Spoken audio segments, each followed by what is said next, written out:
Okay. How is everyone doing today? I hope you're all doing good. That you all had a nice weekend and start to the prison that is the week.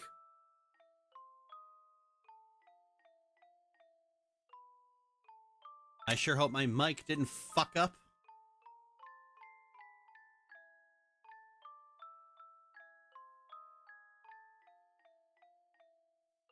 Not good.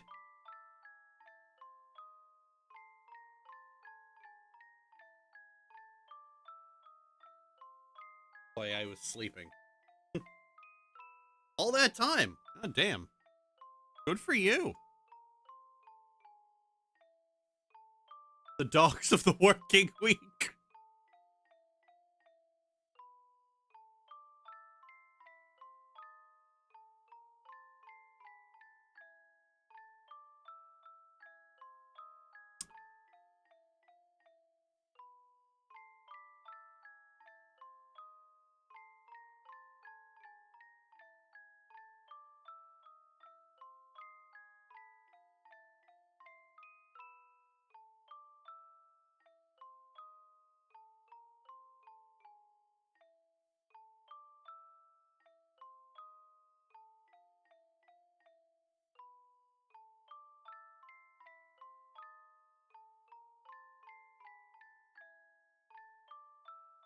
So, update on the Nami script is that I've gotten all the new games done.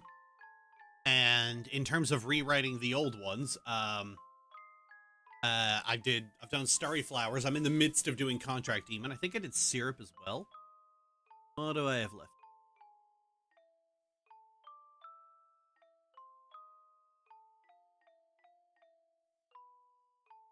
Her Tears Are My Light, Kaima.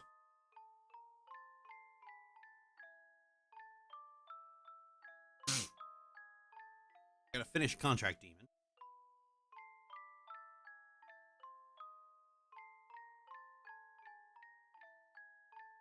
That and theater. I think that's actually it.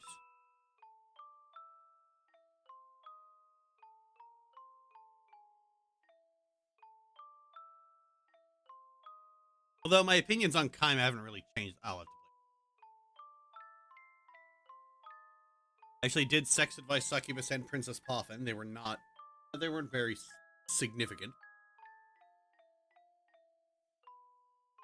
Got an unusually long write-up on Syrup 2, and then I go into rating them. And I'm probably going to have to rearrange this once I finish this.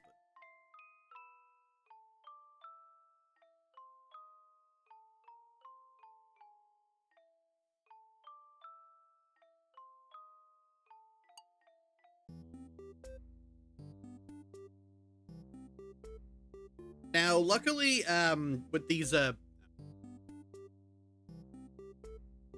these kinetic novels, I don't have to record them a second time because there's only one route, no branching paths. My initial recording is already good.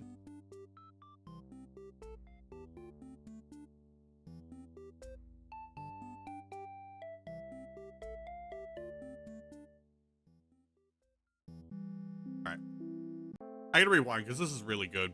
I wasn't paying attention to this but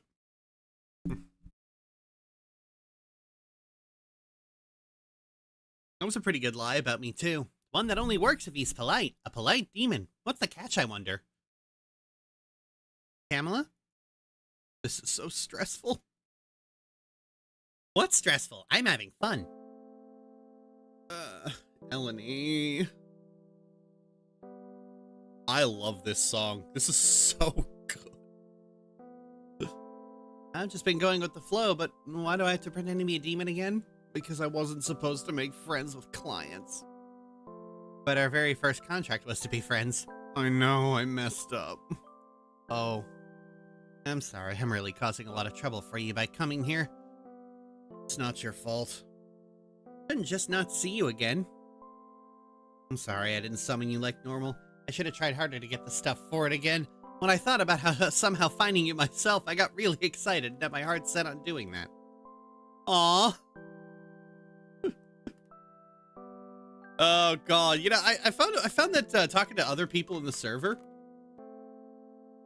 I found a lot of them were kind of mixed on Eleni.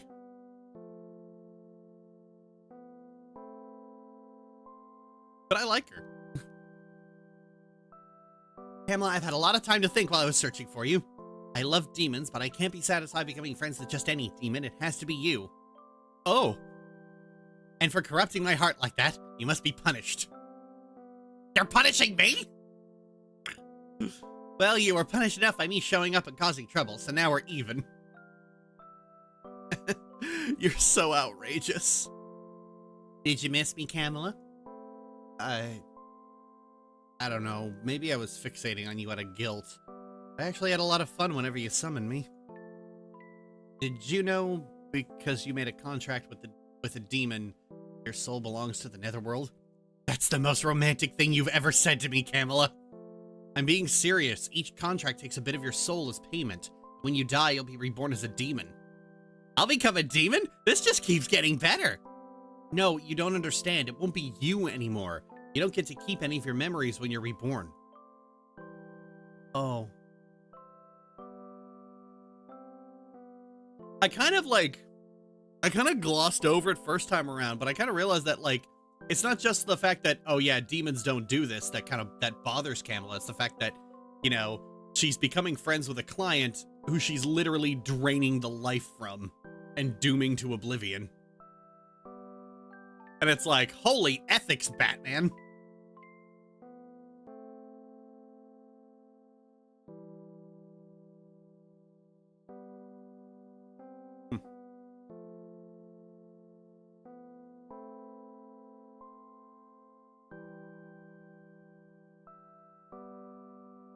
I thought I could do this job.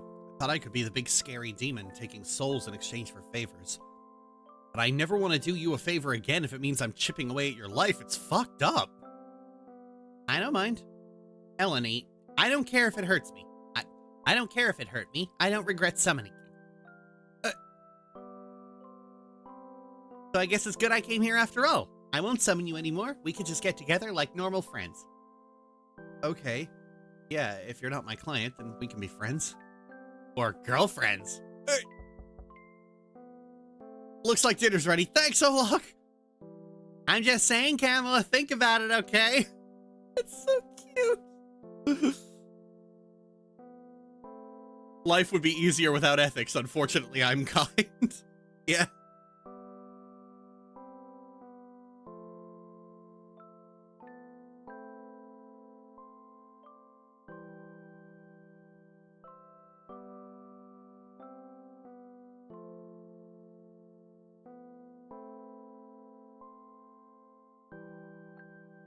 My honest reaction to a demon telling me that when I die, I'd be a demon would be, heh, cool. Just me. I don't know. I don't really think about the afterlife all that much.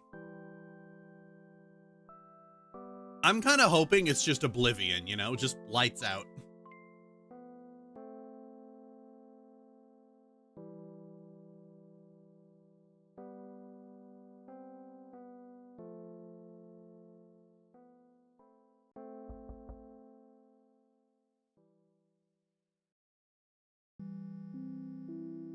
So that's everything that happened. Sorry I couldn't talk about it before. I understand. I understand why it would be hard to talk with me about all that. I can also imagine you wanted the problem to conveniently fade away without having to tell me your mistake. It was looking like it might until she showed up today. Right, so here we are. Hey, Olog, is there a way to cancel a contract? I never should have made it. I shouldn't have agreed. I was just going with the flow. Does being her friend outside of the summoning still count as me doing her a favor? Does it keep taking bits of her soul? It was my first contract. Why did I settle on something so vague? Think it'd be fine. I'm an idiot. Well, if the contract is... You know what's funny? I'm trying to find a voice for Olog, and yet I look at him and I just think... Zane. That's Zane.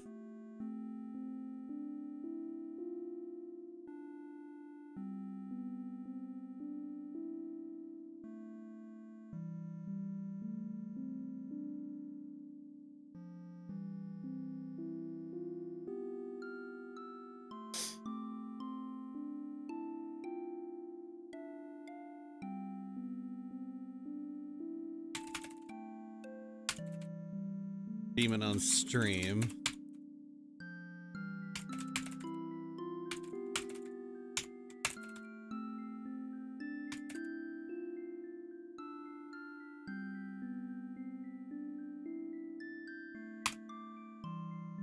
Like, that's you. That's just you. That's just you. I hear your voice in my head.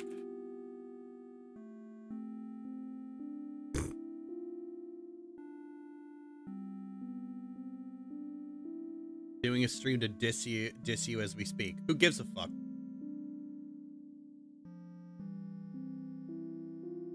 Quit being a shit disturber.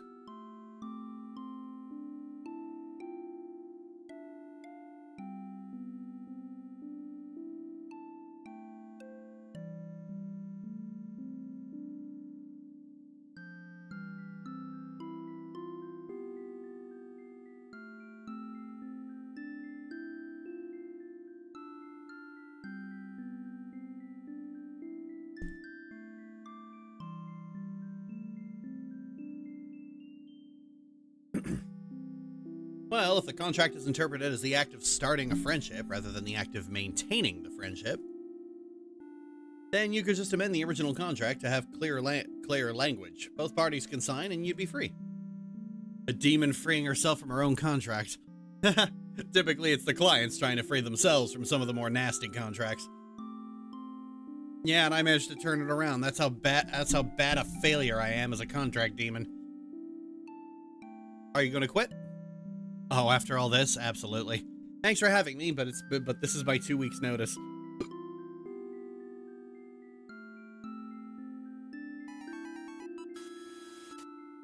Really excited for the full vid. 3. Aw, thanks, Quipsy.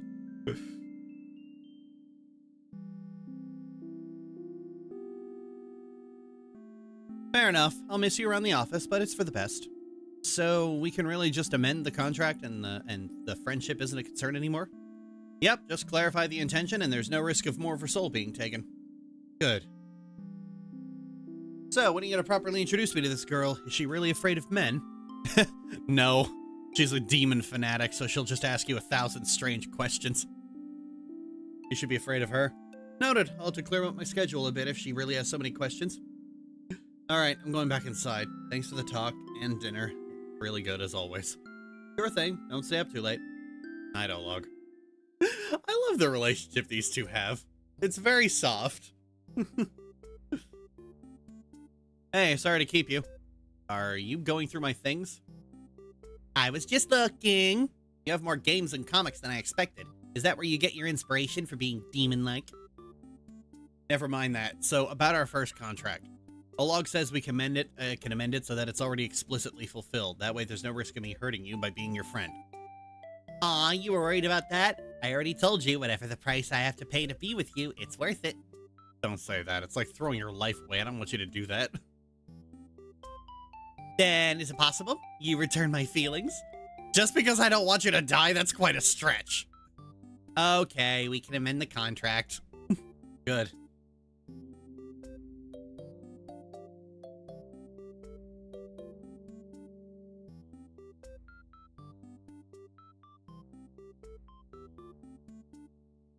Personally, I just can't imagine the after being a thing since death is finality.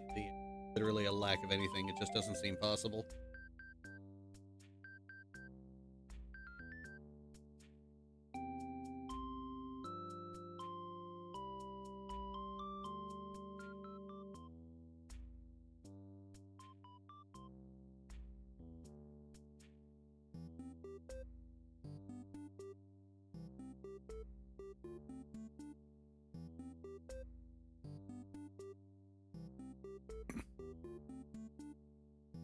I haven't played this one. No, and yeah, it looks neat.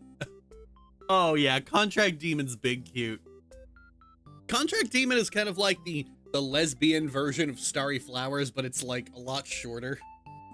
I redid Starry Flowers, or most of it, and it is cool. Like I came away with much fonder feelings about it, but my main issue of just how fucking padded the whole thing is kind of just stays there. It's like so much of the text in that game is just Periwinkle waffling about the same shit over and over again.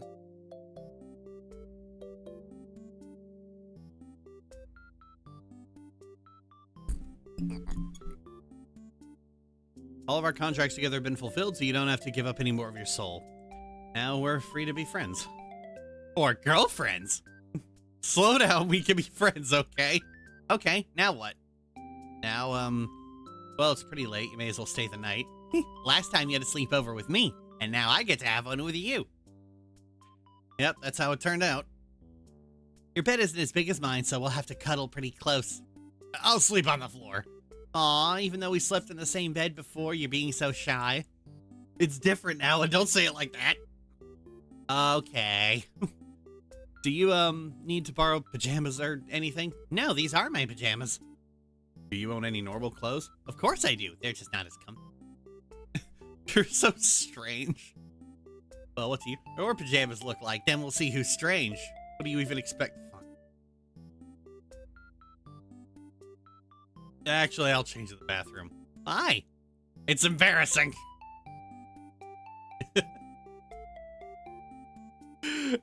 Campbell is a big blushy mess. Fuck, actually, where is it? I make this point in the script. Where'd it go?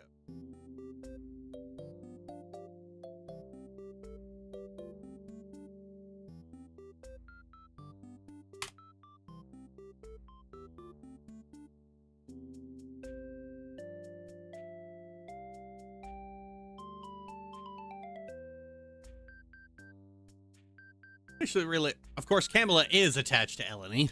That becomes clear as you play through even just a little bit of the game, and in the companion comic, another piece of candy.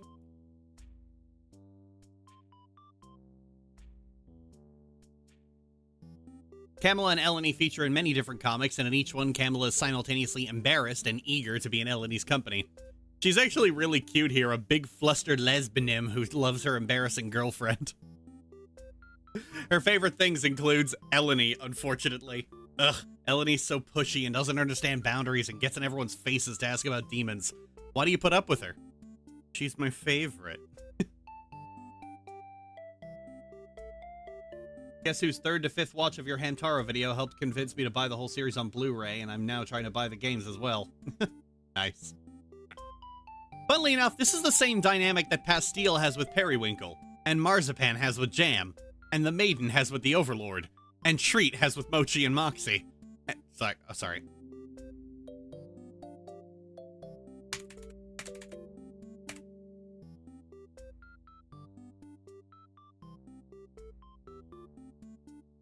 Oh, wait, no.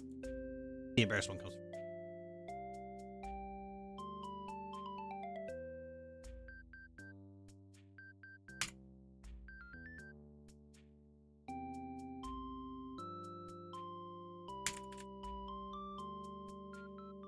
Ugh, Eleni's so pushy and doesn't understand boundaries and gets in everyone's faces to ask about demons. How do you put up with her?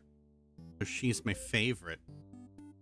Funnily enough, this is the same dynamic that Pastille has with Periwinkle, and Marzipan has with Jam, and the Overlord has with the Maiden, and Treat has with Mochi and Moxie, and Syrup has with Gumdrop. Okay, I found Nami's favorite gay dynamic.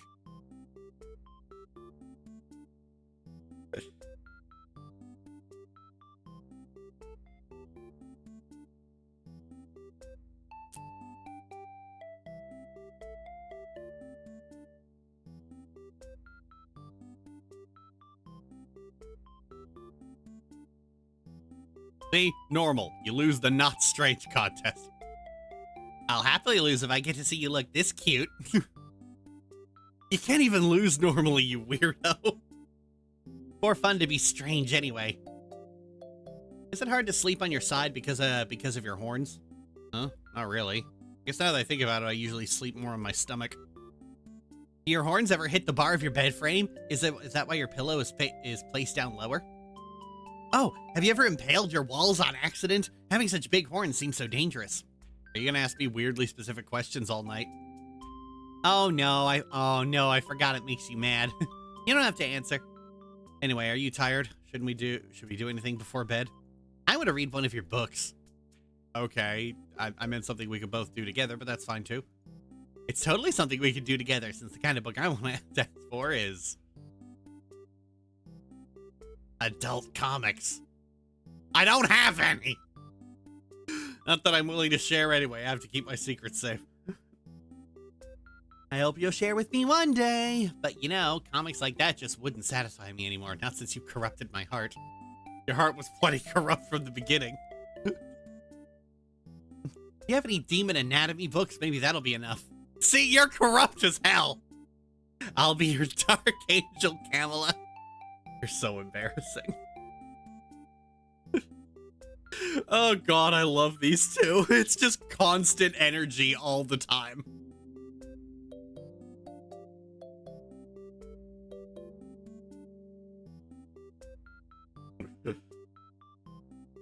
Alright, I'll set up my sleeping bag. Pamela? I'm happy I didn't give up on looking for you. It was really worth it. It's okay if I hold your hand for a while. Hands under those sleeves? What if they were feathery bird hands? Would you be surprised? Let's see. Feels normal. How disappointing. Normal? Really? Well, I guess they're pretty small to me, but I'm more used to demon hands. Melanie? Sorry, I just wanted to take it. Thanks, Cam. Melanie's a pushy weirdo, but she's a sincere pushy weirdo. I'm being too nice, probably. I got carried away because she suddenly came back. That's all this is. Holding her hand was pretty incriminating, though. That could easily be mistaken for something romantic. Not only my failure as a contract demon, but as a demon in general. What kind of demon gets into a relationship like this? I can't even make sense of these feelings. Is it because I actually started to like her? No. This can't go on. I have to get some of my self-respect back as a demon. I have to be mean. Aw, but Kamala, you're too nice. You made me wear the robe again. I think you like seeing me in it after all. No, I just didn't want you to draw attention like yesterday. You can't parade around the netherworld as an angel. It's dangerous. I've been parading around as an angel the whole time I was looking for you. Yeah, I really don't know how you managed that. Maybe it was my angelic luck. But seriously, what makes it so dangerous? Well, angels represent everything a demon should hate. Someone might try to start a fight. Do you hate angels, Kamala? No comment. What? No fair. You have to answer. I don't have a strong opinion either way. You're the only angel I've met. By the way, where are you taking me? To the station? I'm sending you home. What? I don't want to go home. We just reunited. Right now, you know where I live, so you can come back whenever you want. What's the problem? You're so cold, even though we held hands for so long last night. Don't say that so loud! Other demons will get the wrong idea. Well, we did. You can't just send me away after that. Besides, didn't I mention before? I don't have a home to go back to at the moment. Oh, where have you been staying until now? I've been living the life of a vagabond. Right. Well, I quit my job yesterday, so I kind of need to look for a new one. I can't hang out with you today. Then I'll wait at your place. I'll be good. You can't stay with us. You saw how small our apartment is. Olog doesn't even get his own room. That's fine. I'll just become your neighbor instead. Take me to your landlord.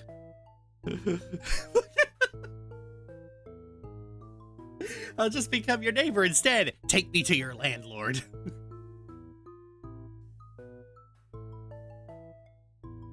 Don't say Delulu, honey.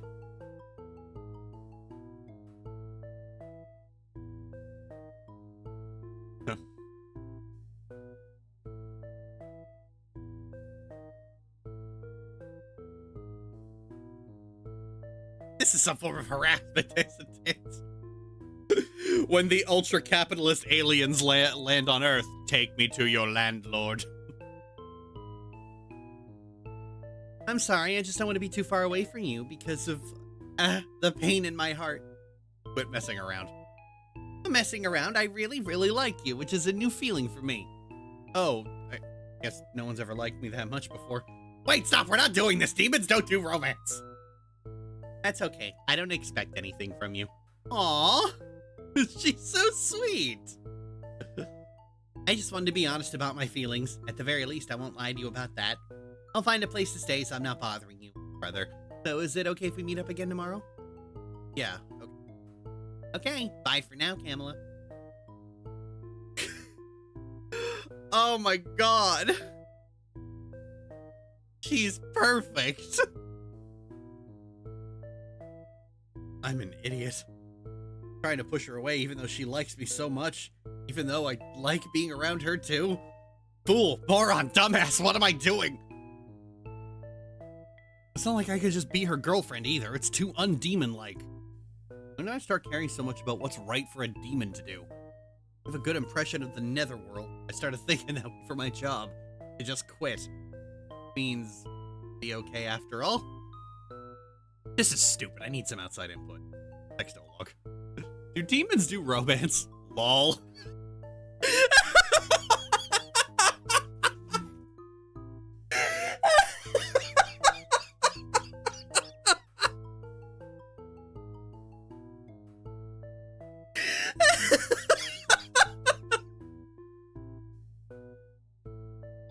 Oh, this is fucking good. I'll text dialogue. Do demons do romance? Lol. Damn him, I should have asked in person. Might as well drop by the office then. Where's my brother? Off sealing a contract, duh. Damn it, I need to talk to him. Why, what's up, Cammy? You know what, yeah, it may actually be better to talk to you. I can't always rely on my brother for everything.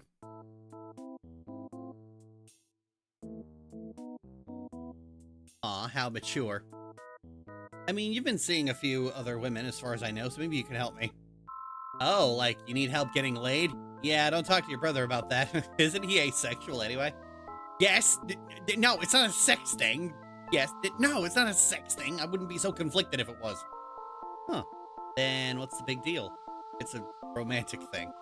Oh, is it that witch you were obsessed with? Oh, that's so cute. Obsessed is a bit of an overstatement. I think it's so cute that a demon would love someone enough to be in that kind of relationship. Most demons just aren't that way, you know? Right, demons don't fall in love normally.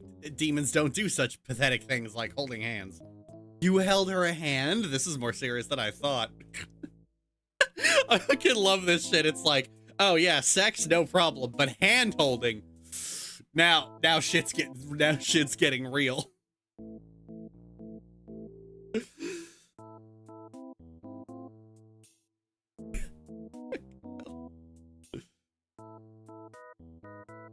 I really gotta work on this script.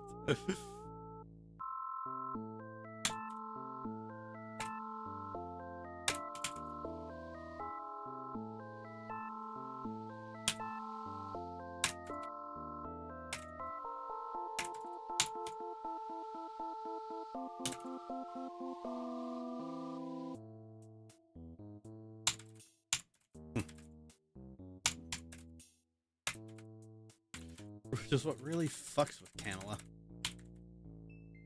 Who needs sex when you have cuddles? I'm serious.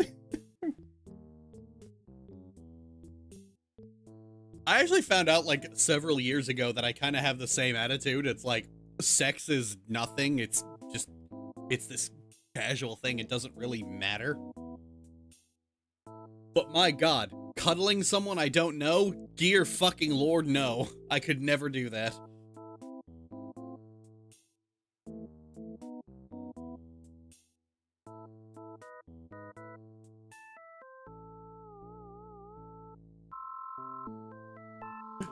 Really?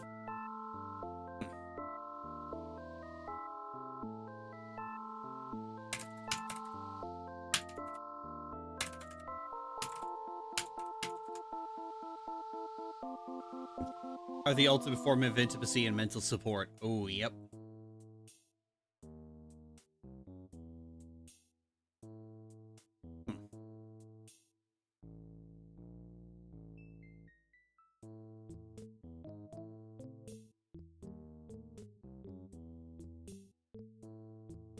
Well, I kind of found out why I have that sort of like inverse significance, and well, it's a little sad for this at the moment.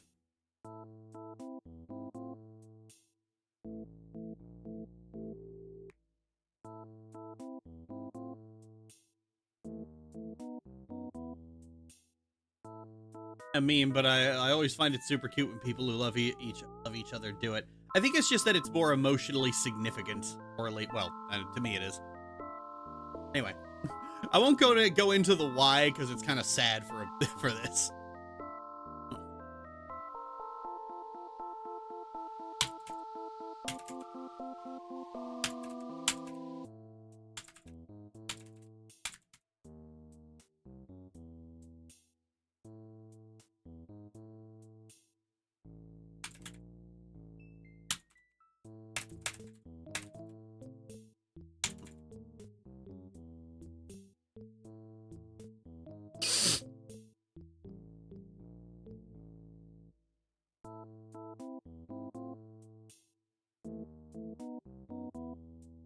Happy lesbian stream only today, eh? Well, for now, at the moment, like...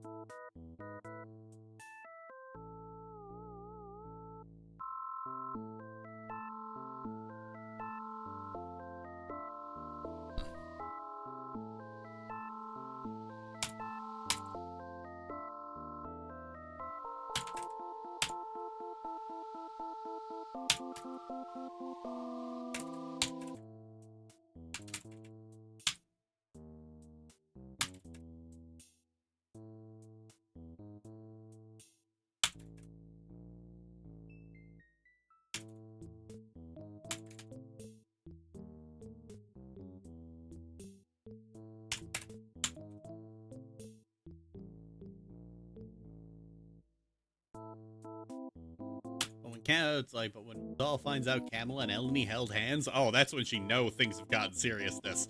Yeah, it's like, oh yeah, fucking someone, yeah, that's no big deal. Hand holding, dear Lord, you absolute pervert.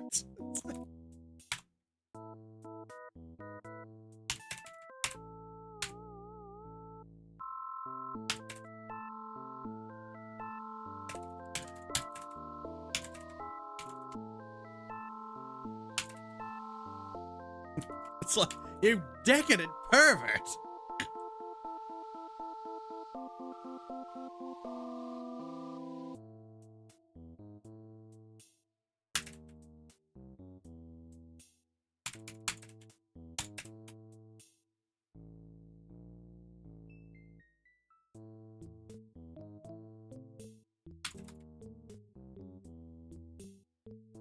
Wonder how...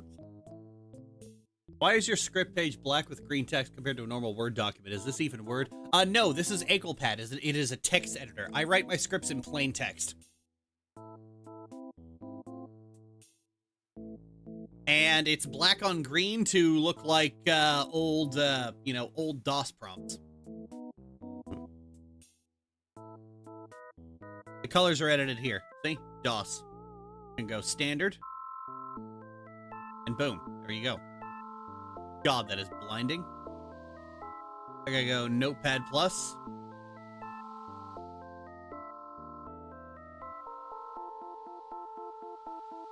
But for DOS.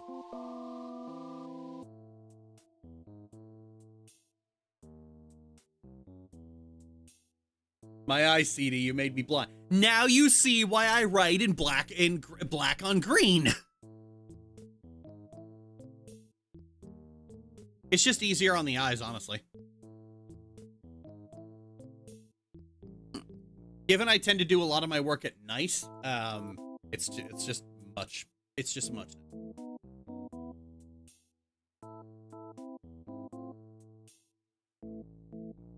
It also just looks cool. Like, yeah, it does look cool. But I mean, that's just the font. Like, even if I was using a different font. Like, if I was just using a different font, I would still write like this.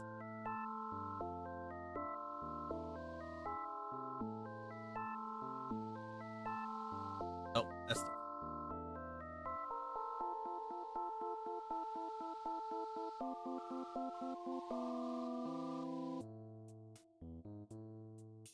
Or hell, if we want to get evil...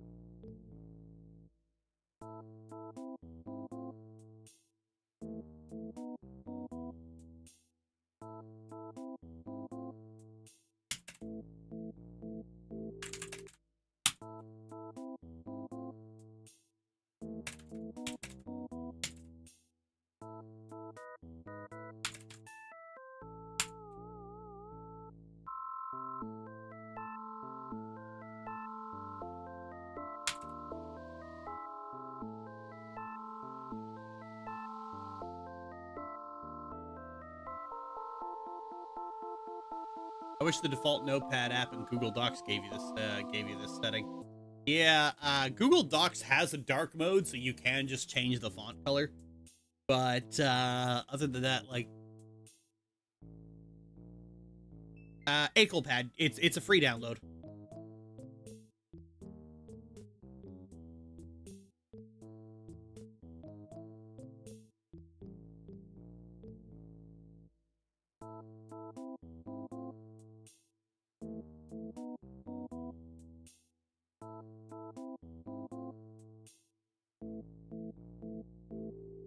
I also have another text editor called Q10 I'm about to open in a second. I mostly just use this to check word counts because it can't be put into windowed mode, sadly. This one actually does have a typewriter sound effect.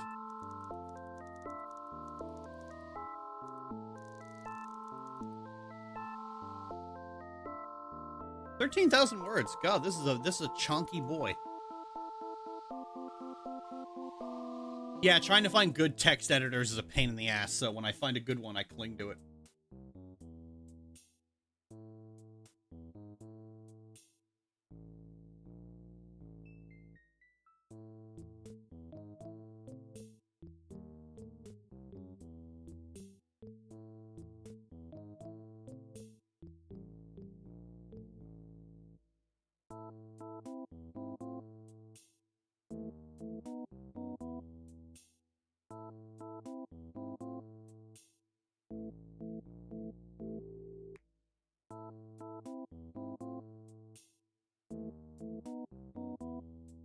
I used to have another one, but it stopped. Stopped working after a Windows update.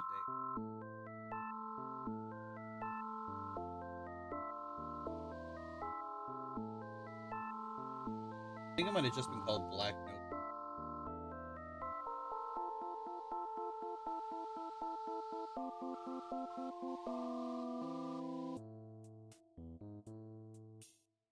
I use VS Code for everything, but it can be text.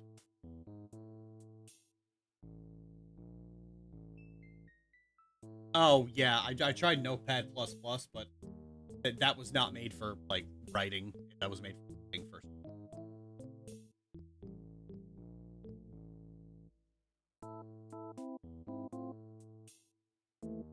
We live in the post-quality world of software. Yeah, like I have LibreOffice, but like, okay, here's my issue with LibreOffice. And it's a silly issue to have, but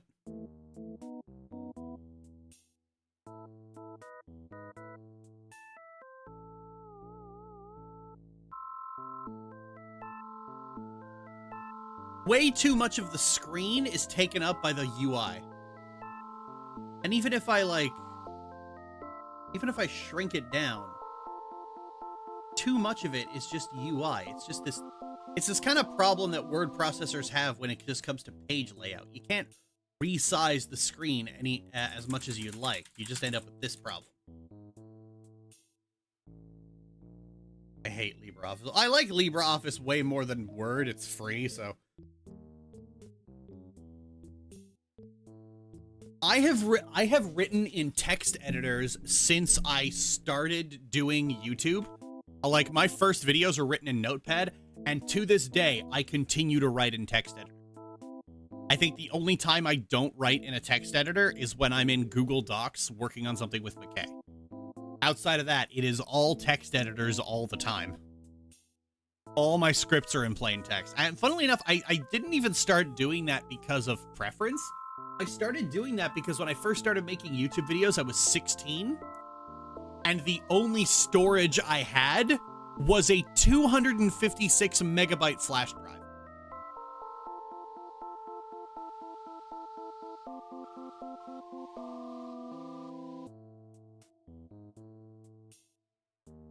That's how long ago this was. There were bigger flash drives at the time, but I was a broke 16-year-old. So everything had to fit on that flash drive. I think, give me a second.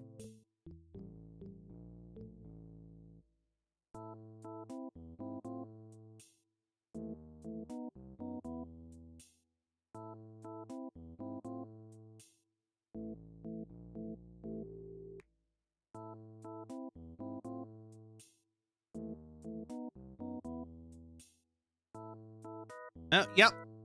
The original sprite sheet that basically had all of my visual stuff. Because remember, way back early on, I did videos in 0 punctuation style because it was just easy to replicate. But yeah, that's just a 2 megabytes for basically every resource I needed to make videos at the time.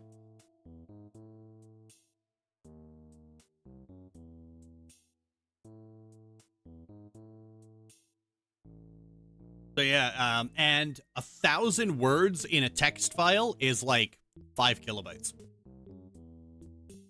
as opposed to the 150 of a word processor.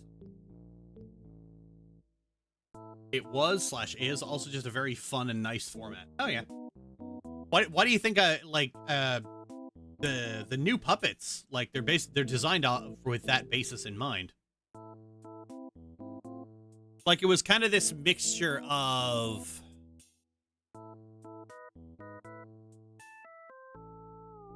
Like, the new puppet was kind of designed off a combination of an inspiration between Fully Ramblematic, Innuendo Studios, and Let Me Explain Studios.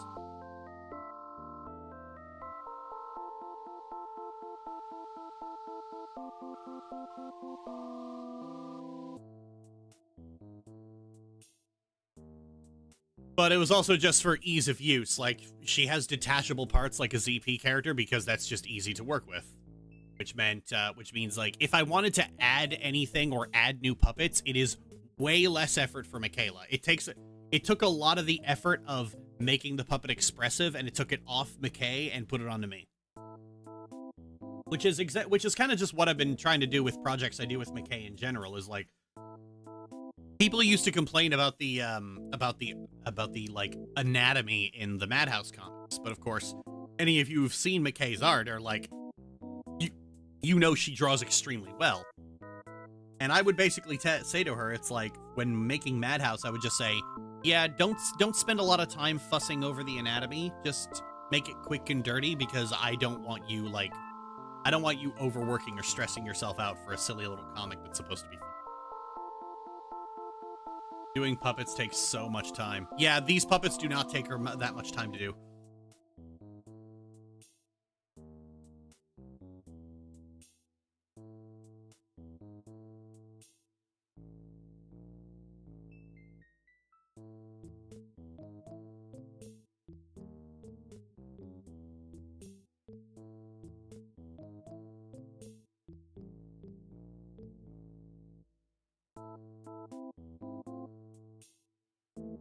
It just felt like the right thing to do in the moment. I'm sorry. Why are you apologizing? I don't know. Huh. Well, I've never been in a romantic relationship, so I can't offer advice there. If you need advice for the bedroom, though, hit me up. Sure. Oh, hold on. Olog just texted me. You should do what makes you happy. Don't worry so much about giving your feelings a name if it doesn't sit well with you yet. In time, it may, or it may not. Either way is valid. Good luck, sis. You got a better answer from him, didn't you? Thanks for your help anyway. I'll be seeing her again tomorrow. Oh, so soon? You better tell me how it goes. I will. Oh, by the way, I quit yesterday. What?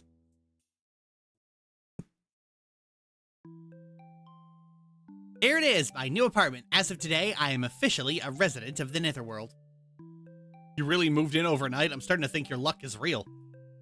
The landlord ended up liking me a lot, so everything went really smoothly. Seriously, though, this looks so uncanny. Looks exactly like your old place in here.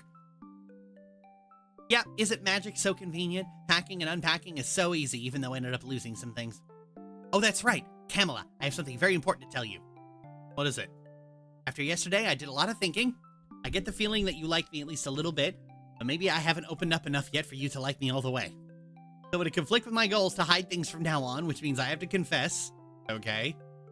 I've actually been a witch this whole time. Oh. Calling myself an angel and pretending like I lived in an angel town was all just part of my roleplay. My wings aren't real either. I'm sorry for lying to you. I hope you don't hate me. I already knew. What?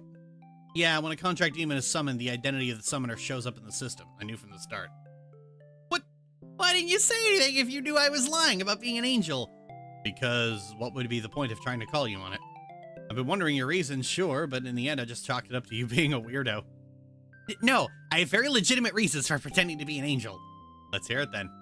I like being an angel because a witch and a demon couple just isn't as exciting to me. So this has been some kind of romantic pursuit from the very beginning. No, it was supposed to be a sexual pursuit. It just happened to turn romantic before we even got to that point. I take it back, you might be really unlucky after all. Why? Because you're still gonna reject me? No, it's not that. You're unlucky because I think most other contract demons would have been down to fuck. Kamala, you can't say fuck in an angel's house. You said it too. Kamala. Aw. Hey, you can't just tackle me onto a bed every time you want to punish me. I'm the host right now, so I can do whatever I want. Last time was at my house. As a guest, I can do whatever I want too. The bottom line is, I can do whatever I want and you just have to deal with it. Hey, that is the bottom line. Like this. Alright, alright. I'm so happy. I get to cuddle with Kamala. I'll allow it for today. I have said something I wanted to say too. Okay, but if you're gonna tell me you were just role-playing a demon all along, I don't want to hear it. That. Sorry about yesterday. When you showed up again after so long, I had a lot of confusing feelings to sort out. It took me a little while to accept how I feel about you, which I still don't know what to call exactly, but maybe it's something close to a romantic feeling, though it's weird for a demon to have. So I guess I'm a fake demon after all. Fake demon and a fake angel couple, that's a pretty good premise. Okay, I'll accept you as my girlfriend. That's what I was trying to say to you. I have to move on to the next one. And what could that possibly be? I have lots of embarrassing ones that I can't say out loud. They're surprises for my girlfriend. I already regret this. Want to know one of the goals I can actually tell you? Sure. Become the next overlord, and then I'll make you my secretary. Well, I did need a new job. It's decided. We'll take over the netherworld together. Such a dangerous angel. Aww. Oh, they're so cute.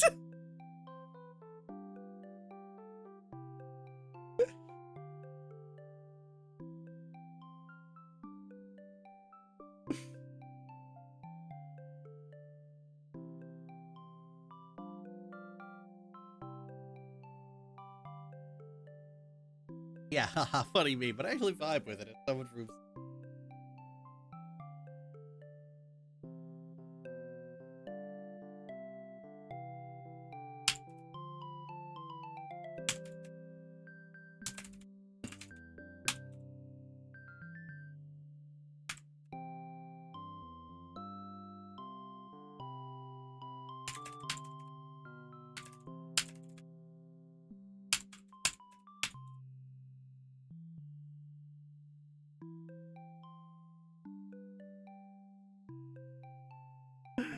Ugh. Honestly, just one of the sweetest moments in this entire series. I need to send this to my girlfriend, just say us.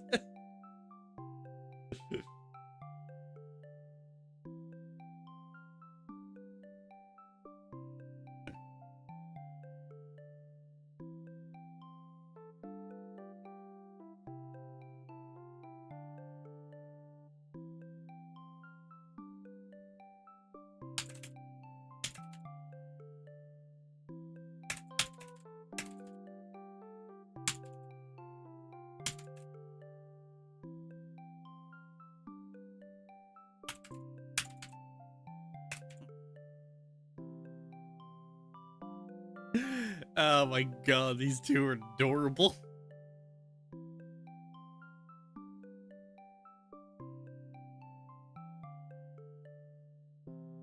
Also, side note, I love Camel's casual outfit. It's so fucking good.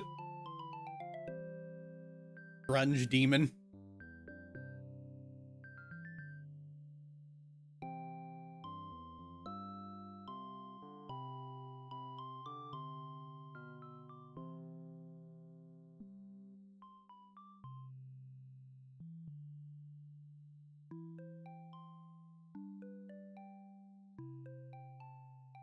Starry Flowers is about boys and very long, while is about girls and a lot shorter.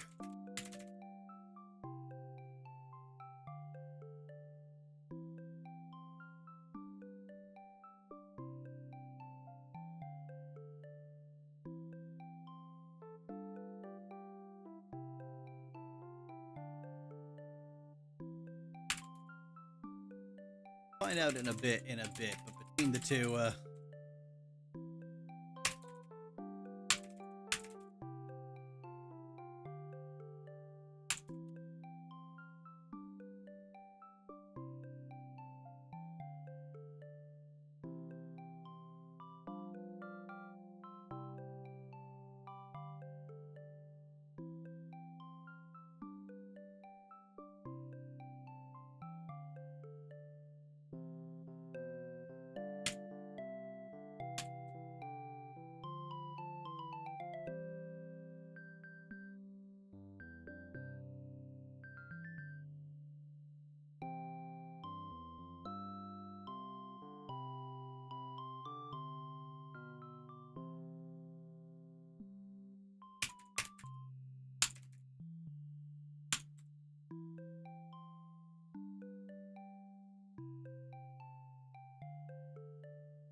okay.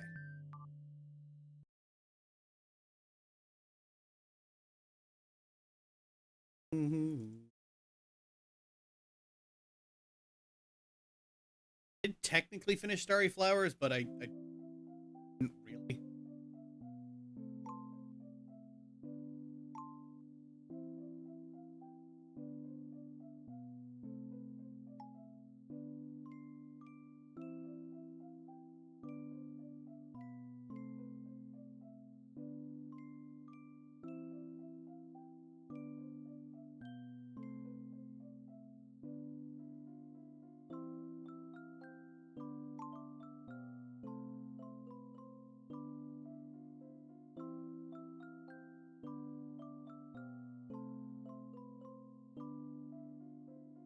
This here, like,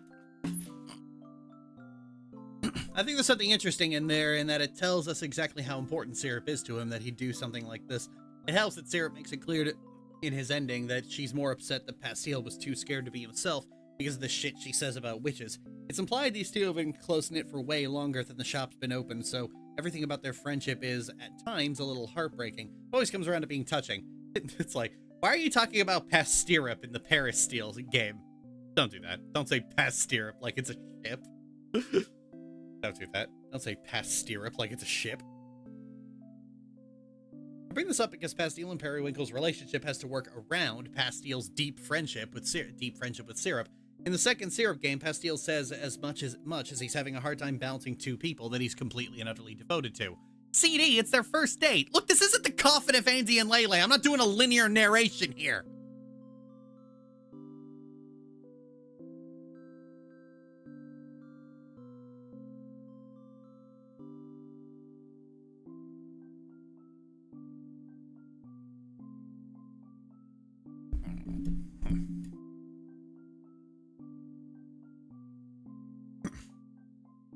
Because it's been annoying annoying me all stream months.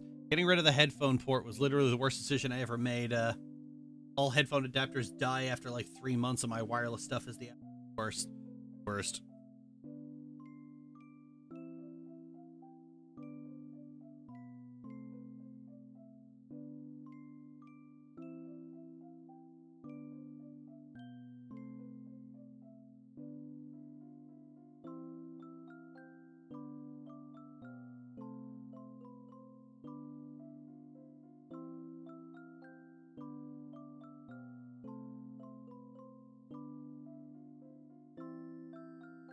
You need a phone that actually has a headphone port.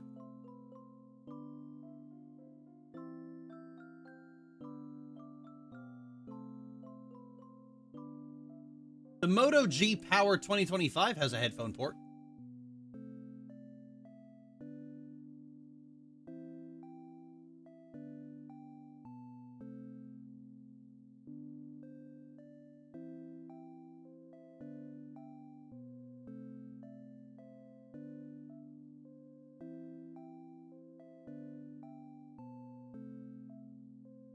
I'm sure Pixie is under investigation by the NSA now. Yeah.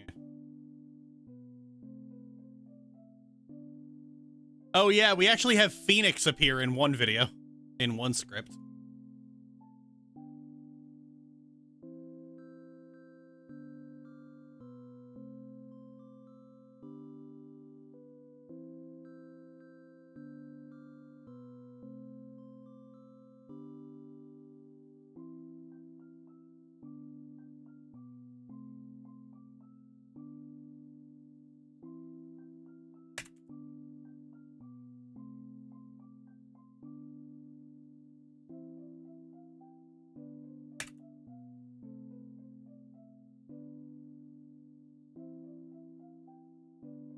Love the two funny goobers who complains all the time. Show it for 5 minutes. Oh no, here it is. It's over here. Like, wait, CD, if the game is triggering to you, doesn't that mean it's good? Phoenix, how on earth does that make a lick of sense? Well, because it's invoking emotions in you, which means it's effective. Phoenix, PTSD can be triggered by anything that stokes a certain familiarity. It's why veterans get triggered by fireworks. They sound similar to gunfire. Art being triggering isn't a praise or a criticism. It's just a neutral statement of fact. Like the poison label on bleach.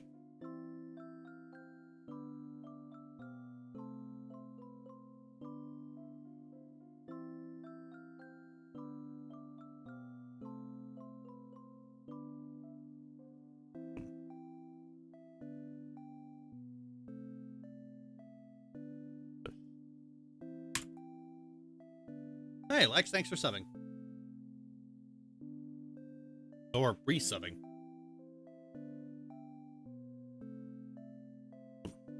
I just realized you're a patron, a YouTube member, and a Twitch sub. Holy shit.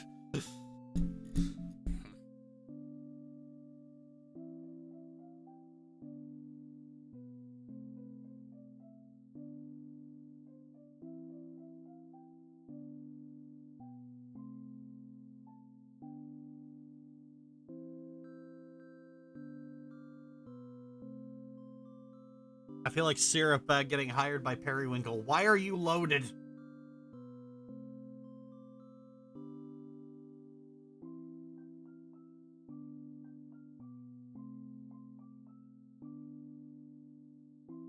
Lexer won't stop giving you money. That's really good because now I'm in debt.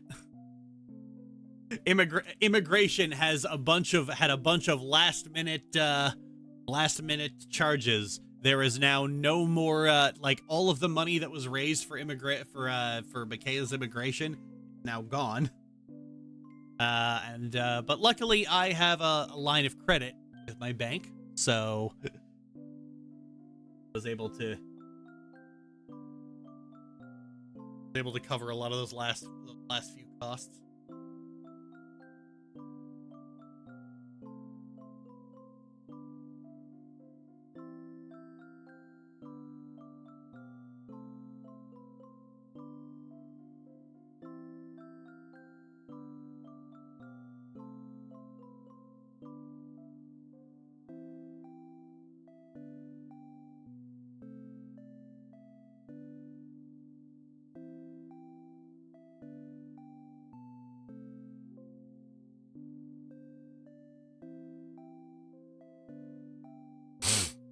Castiel and Periwinkle's relationship starts off very casual and very sexually charged. I actually quite like this aspect of Nami's writing. Her characters are shown to have sex, but it's just a normal aspect of their life.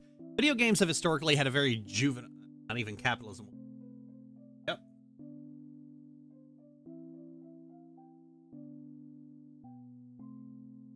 Glad your credit held up at least. Yeah, I got a good credit score. I have a very good credit score, actually.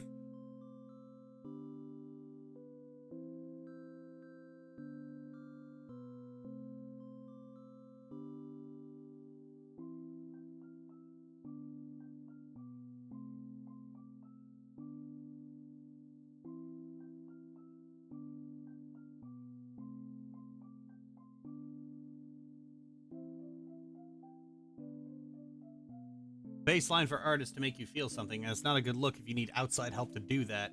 Isn't that exactly what Phoenix was saying, though? Well, the point is, like, the point Phoenix is, like, remember, Phoenix is generally making, Phoenix and Pixie are often making the Steelman version of bad arguments I've heard in the wild.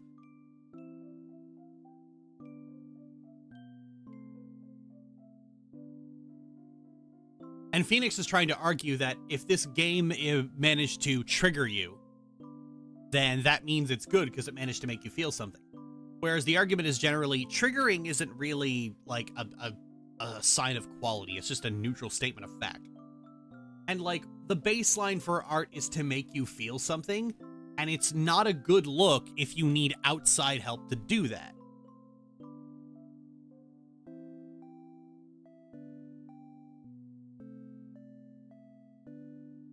Like, this is the most basic fundamental of art, is to make the viewer feel something. And if you can only do that because the player was traumatized 20 years prior, not a great look.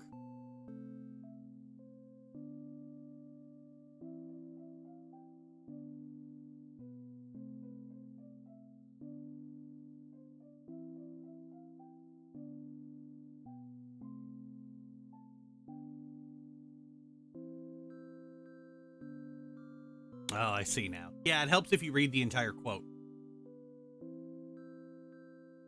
Kind of read like, the baseline for art is to make you feel something, and then you ignored the second part of, it's not a good look if you need outside help to do. I didn't really get what you meant there. Well, yeah, the point I'm trying to make is like, that's the script for Decay, which I've just been slowly chipping away at. And the whole point is that while I end up being deeply emotionally affected by this game, that's because somebody else hurt me years ago, not because of the game's own merits. It's sheer coincidence. When I drew Phoenix and Pixie, I was struggling, so they made me feel struggle. The worst takes ever. Goddamn, what am I supposed to feel? I've always been an assertion that triggering the audience is a bad thing that media is supposed to avoid. I don't necessarily think that media is meant to avoid triggering the audience. I mean, like, people get triggered by all kinds of things. Everyone's trauma is different. But content warnings generally let people brace themselves.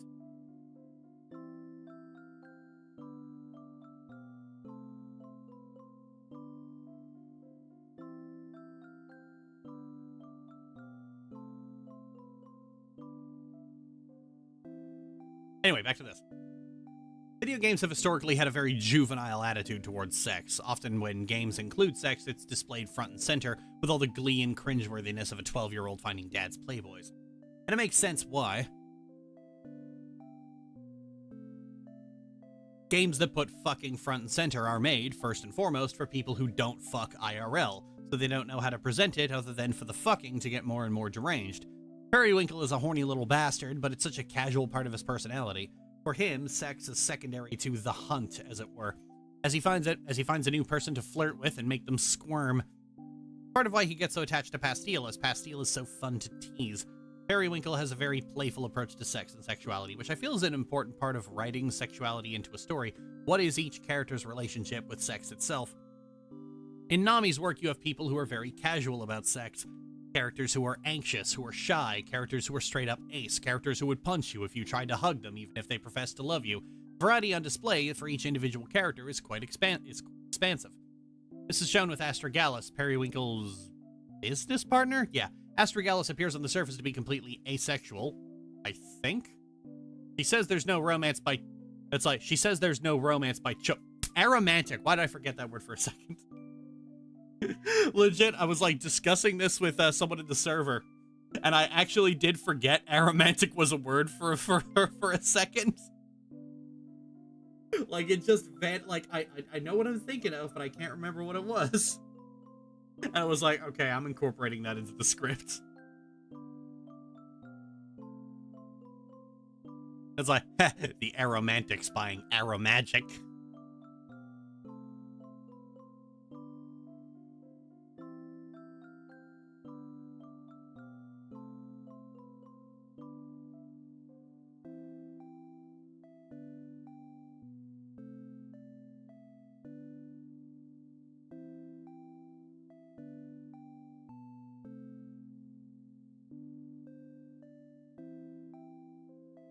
It's like, you forgot arrow people existed? No. The word itself just vanished from my head.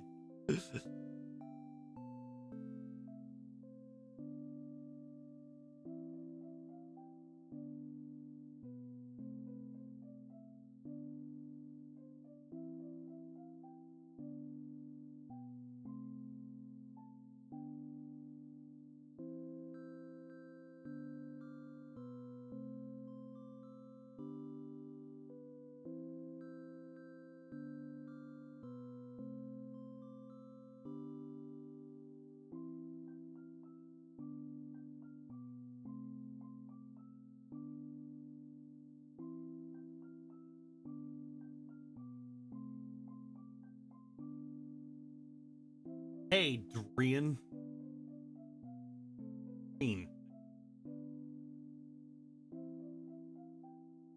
Sex scenes in a video game I saw with Cyberpunk. The scene comes at the end. Comfort them. I thought it was pretty good. Plus, it's a lesbian scene. I mean, I'm gonna be honest. I don't think there's any M-rated game that does sex well, because like its whole thing is it's trying to like, oh, we need to be titillating. Ironically, the closer you get to 18 plus, the more any approach to sex becomes like a 12-year-old giggling about the fact they found their dad's Playboys.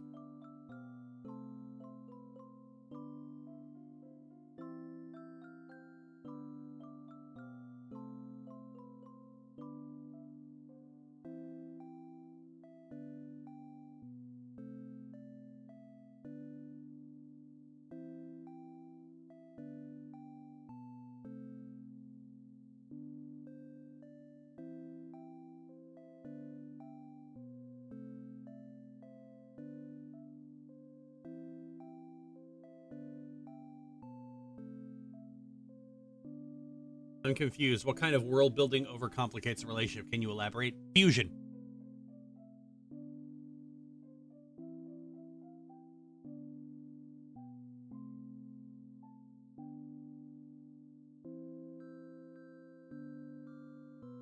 Fusion's my go-to example because the all the background information at play with Fusion just adds a shitload of overcomplicated nonsense between these two characters love each other.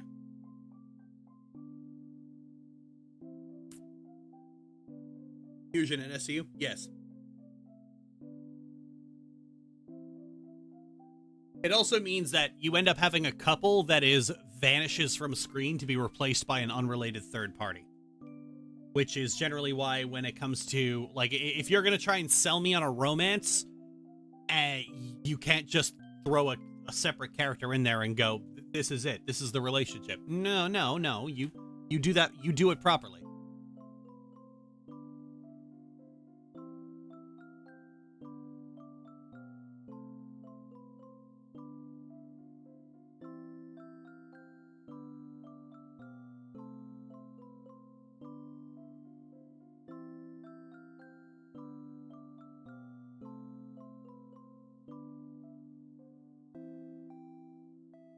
The whole thing felt so abrupt and meaningless, I was more confused than intrigued. That's because the sex scenes in Mass Effect basically exist to say, ooh, we put sex scenes in the game, ooh.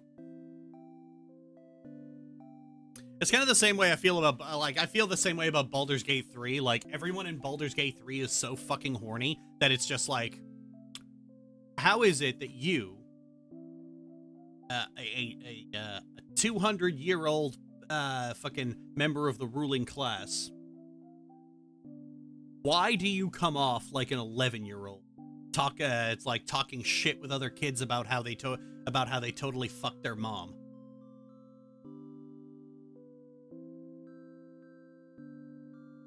Get away from me. The relationship itself, it's a metaphor. The studio may have Ruby. They couldn't have Ruby for too long. I don't care. I don't care. You can't sell me, like, if you're gonna try and sell me on a romance story and then say, well, we made it metaphorical, it's like, oh, okay, bye.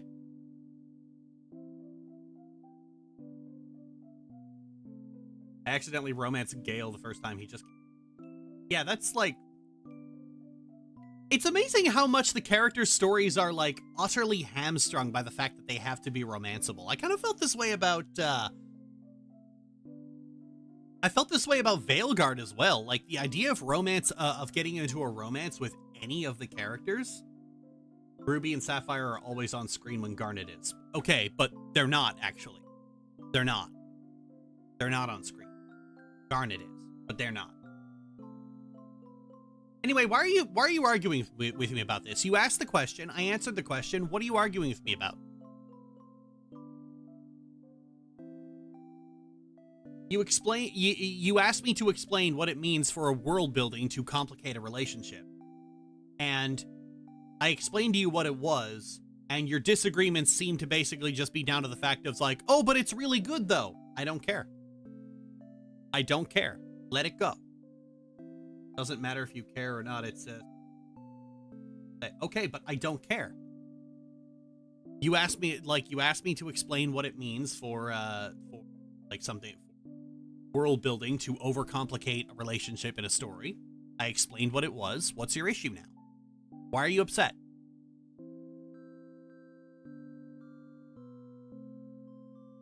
It should have just been, oh, that's what you meant. Got it.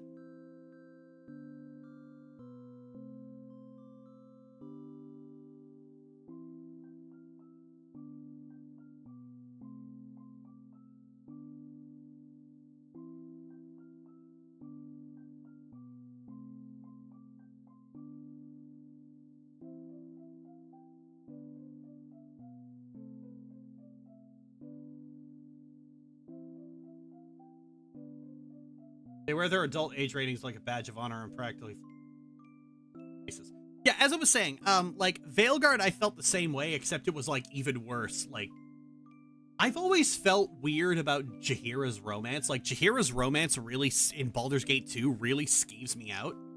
Because it's like, first of all, this is like a surrogate parental figure. But also, like, this is your friend who has just gone through a horrible loss and is grieving and is kind of on the rebound as well. And also, like, the person she lost was your friend too. And so, like, it doesn't not feel like you're preying on someone. Even if that character is, like, much older than Gorian's ward, it always feels predatory. And I very much felt the same way about Belara. Like, Belara's story is also predominantly about grief.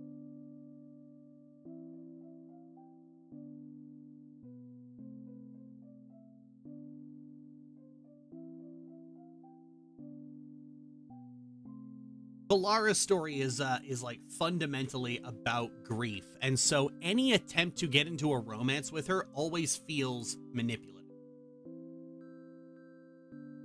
Trying not to be confused here. All right, well, bye.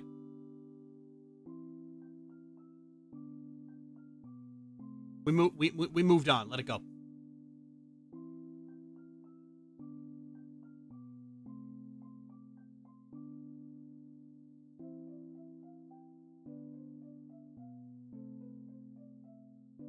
So, yeah, like, any attempt to get into a romantic relationship with Bellara feels very manipulative. Like you're taking it feels like you're taking advantage of someone.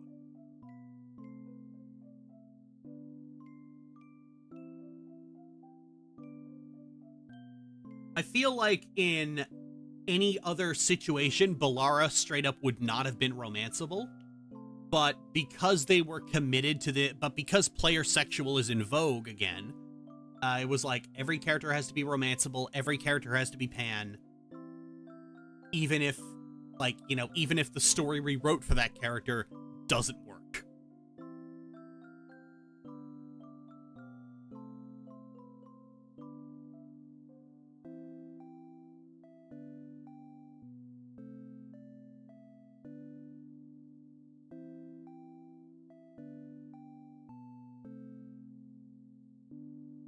Yeah, that seemed a bit weird.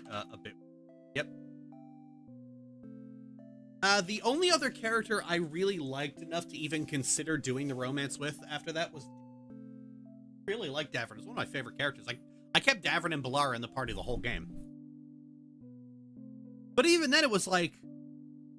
I don't want to. It just became a point where, like, these games push romance so aggressively. And, like... I guess I never really grew out of demand avoidance. So the more a game pushes romance, the more I just don't want to. It's like when a game is really pushy about its tutorial. It's like when forced tutorials and it's like, no, fuck you, I don't want to.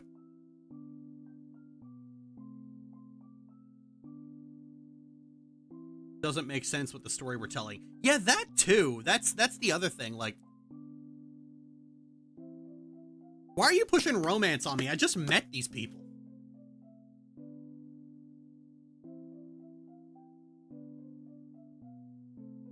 I like Garrett, like...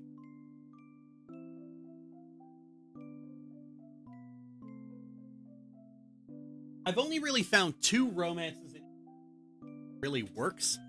Both are mods. Oh, sorry, not both are mods. One of them is a mod. But the other is Garrus. Because, like, Garrus is like it's a long story. It is a long, slow story. Because, like, in the first game... You and Garrus, you meet, you become friends. In the second game, you're already friends, and you're, in the second game, Stormbringer, stop going off topic. Engage with the topic we're discussing, or just quiet. In the second game, your friendship deepens, you go through a lot of shit together, and you kind of just like, hey, you want to screw around just for fun? And it isn't until the third game, that, like, the relationship really turns into something serious. And I think that's really cool. It's very well paced.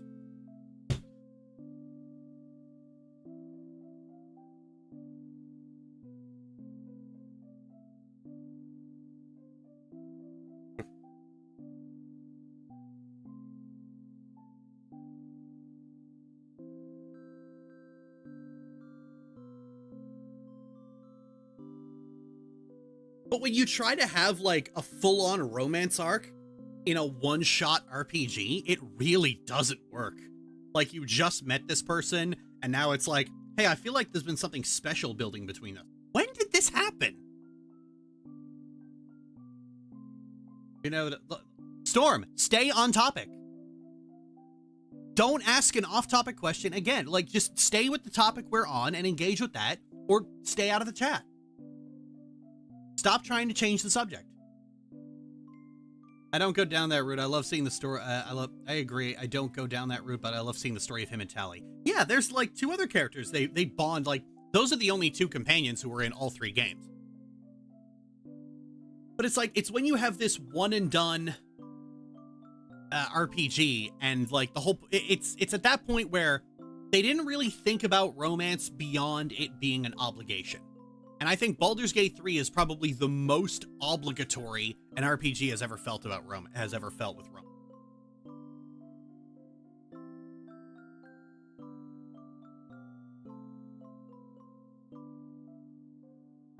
I think Mass Effect 2 does it really well does it well too, because with Garrus in Mass Effect 2, there's like, you're kind of just hooking up for fun. And it's like it understands the fact that, yeah, RPG romance is kind of cheesy, so let's just lay into it. Let's just, like, you walk up to your buddy, to your bro, and you're just like, hey, you want to screw around? And he's like, oh, sure. It's like, hey, romancing these games is always kind of awkward. What if we leaned into that? And now you're banned. I told you to stop.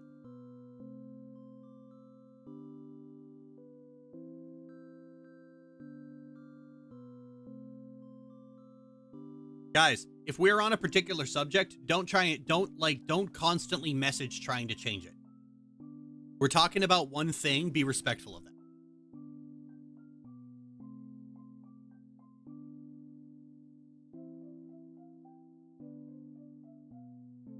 Even Saints Row gets that and makes it into a joke. Yep.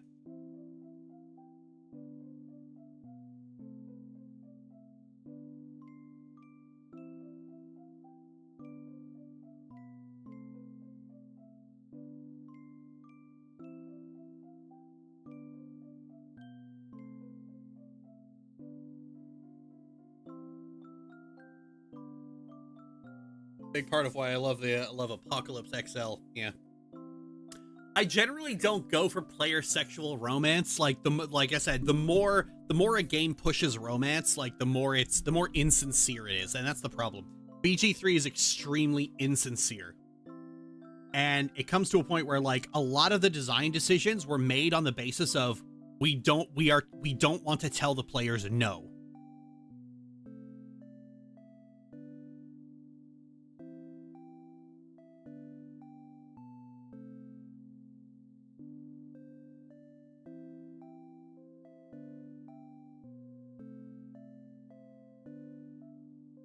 BG is so scared of saying no. Mm-hmm.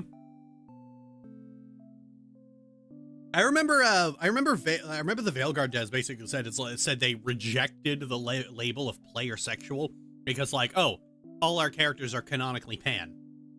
And I'm just sitting here thinking, what the fuck do you think player sexual means, Earl? Oh, we're not player sexual. Everyone's canonically pan. Yeah, we kind of hope they are. That's kind of what... That's not a counter to player sexual. That is a prerequisite for it. If you had a character who was canonically lesbian and able to be romanced by a male character, we wouldn't call that player sexual. We would call that violently homophobic.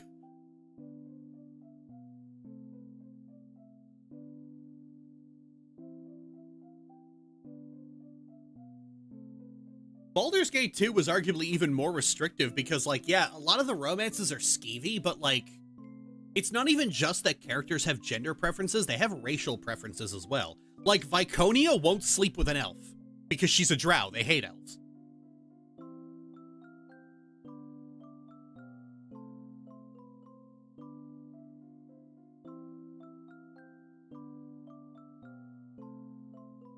But I think Baldur's Gate 3 bothers me way more just because they have, if you don't romance anyone, one of the characters in your camp will basically pester you about it. It's like, oh, you are alone. You aren't getting any tonight? It's like, dude, I just met these people. Will you fuck off?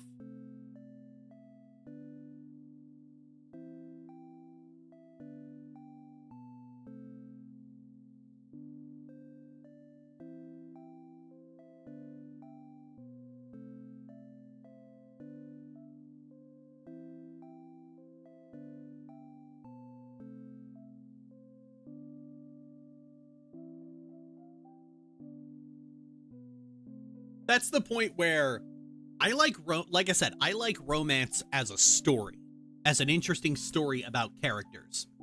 A lot of people like romance because they like beating it to crappy sex scene.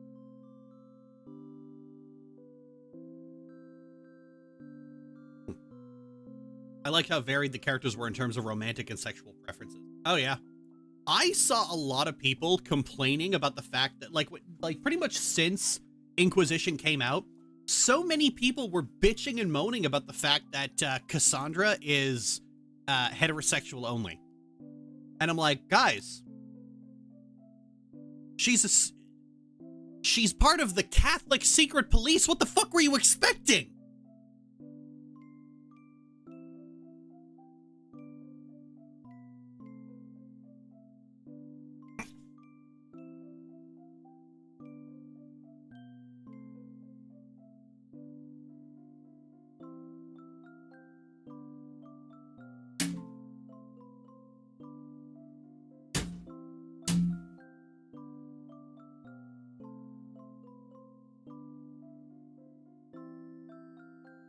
Apparently they wanted a closet pan. Yeah. Like, I remember getting the church cop is straight. Who could have predicted? Yeah, a lot of people were just like, but she's got short hair though. I hate to break it to you, honey. They're like, go to the 1920s, you'll find tons of straight girls with short hair.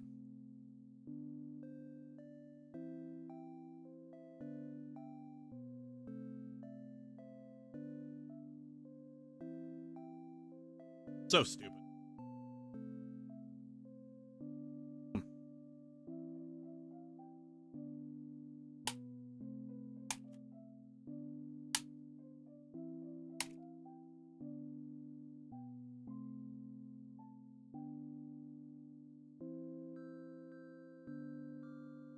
Not just in the 1920s either. Yeah. Yeah, even today, even in the 2020s. I saw another thing. Basically, there was this thing on Blue Sky that was like, people are complaining about Baldur's Gate 3 mods being horny, and it's like, guys, Baldur's Gate 2 mods were extremely horny. And I'm like, what mods were you playing? Baldur's Gate 2 mods are like the opposite of horny. They are the antithesis of horny. This is a game that is all text, and descriptive text is extremely frowned upon in modding. What the fuck are you talking about?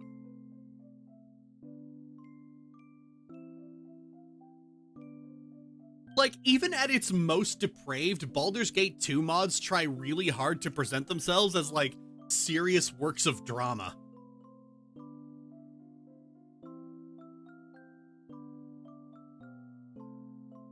Like, honey, these aren't horny. They're cringe.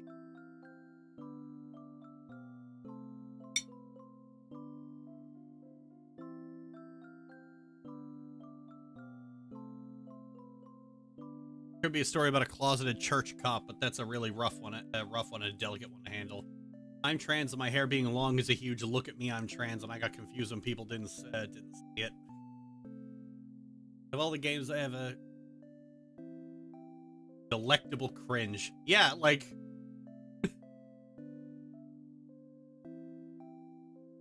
this isn't horny. This is cringe, and oh no, honey. Like, honey. I'm talking about Seralith. Seralith is cringe. You don't love it. It's just cringe. It's just straight up cringe.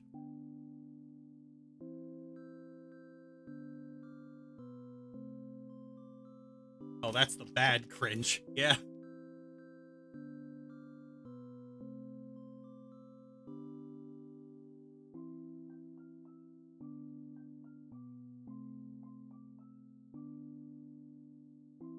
Cringe but happy at least. Nope.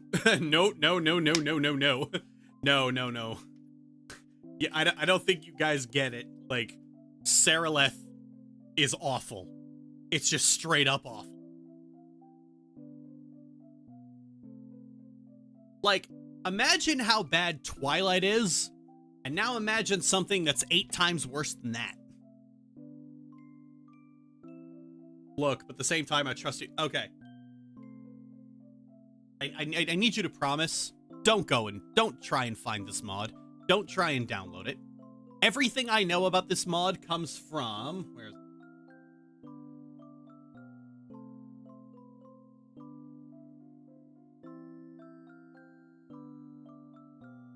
It comes from this review that was done in the when was this done? I cannot remember.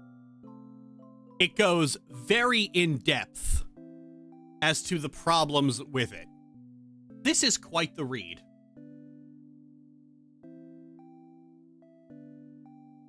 Anyway, Saraleth is 15, and that's where the problems start. It goes downhill, it starts at rock bottom, and tunnels into the earth.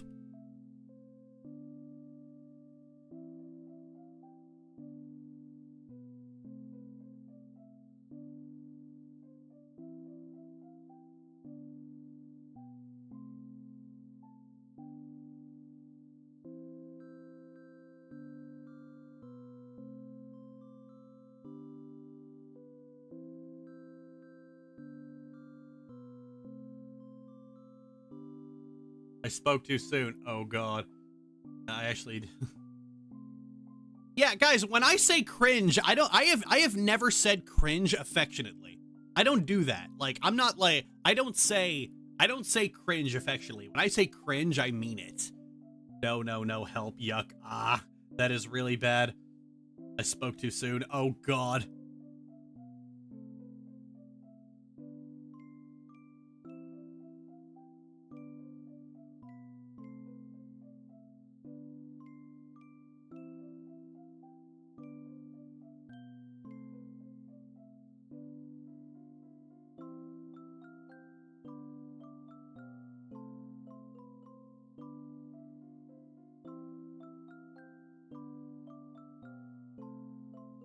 Glad I didn't look it up. Yeah, don't look it up. It's like I said, it gets worse from there. It gets into, like, according to the who are here, it gets into shit like openly romanticizing codependency, actual fucking racism.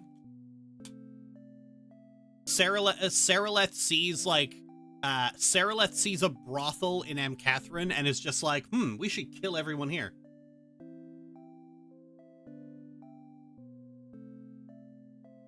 Wouldn't the good cringe just be awkward or silly?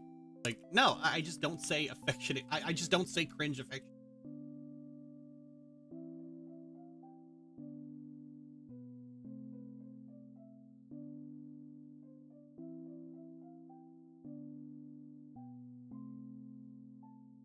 Shit doesn't just get fucky, it gets super fucky. She what? Yep.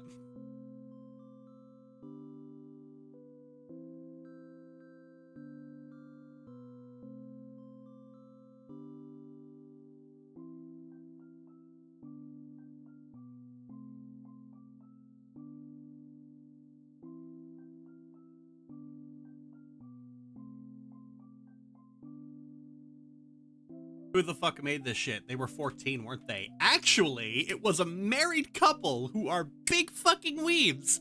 Because of course it was. What would you say is the antithesis of horny other than BG2's mods? Romantic drama. Or at least an attempt at romantic drama. But yeah, like, that's the kicker. Like, these things try to present themselves as, like, serious works of drama.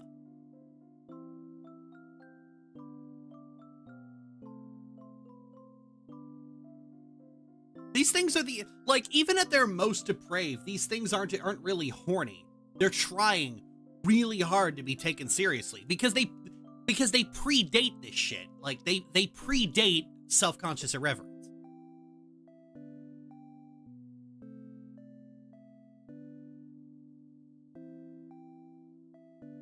Even further down the rabbit hole of what the fuck.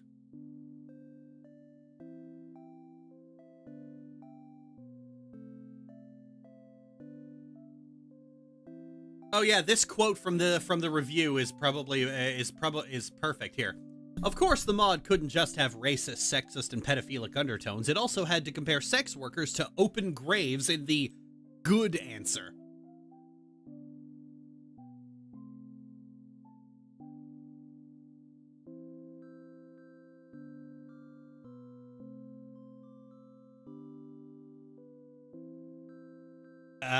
Yeah, like I said, it starts at rock bottom and then tunnels into the earth.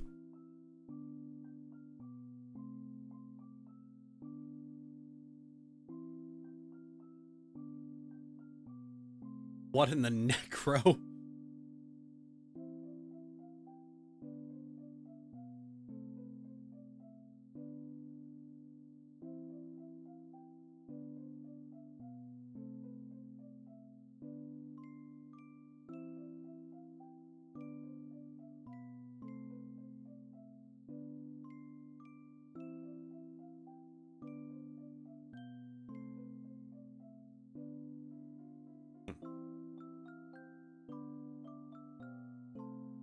Let's already pick the already awful chewed gum church thing and make it somehow 1,000 times worse.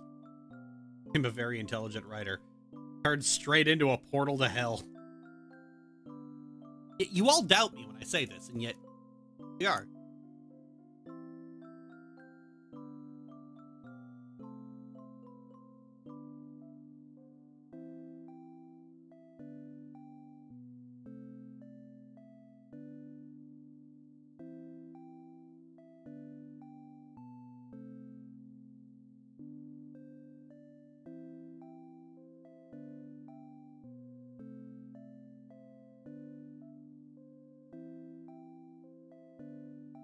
Awful knowing what this mess was from the word go and hearing chat unknowingly barrel towards a cliff edge.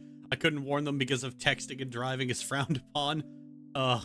Part of me is glad I'm so sheltered that I'm still trying to nail down the definition of the aspects of weeb other than these awful points. Starts as an open grave and ends as an unmarked grave on the opposite side of the planet.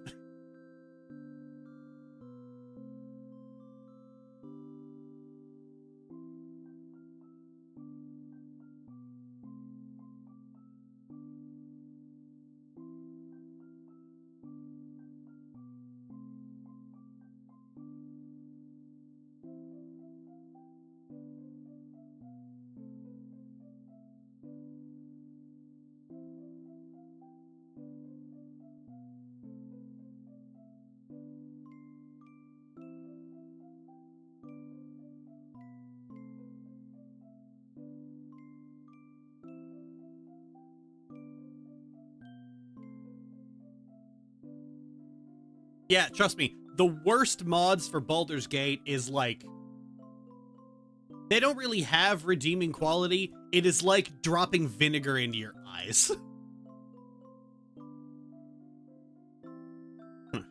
Everybody gangs until the Banshee fucking gets interrupted by character suicide bomber. Oh god, I forgot about that.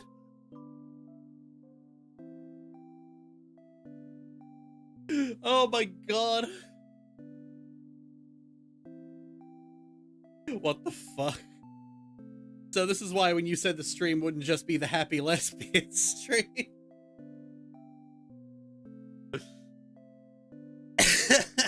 Yeah. Well, so yeah, like I said, there's no horny in BG2 mods, like none. It's either genuinely heartwarming drama or an utterly miserable, torturous attempt at genuinely heartwarming drama. And there is no in between.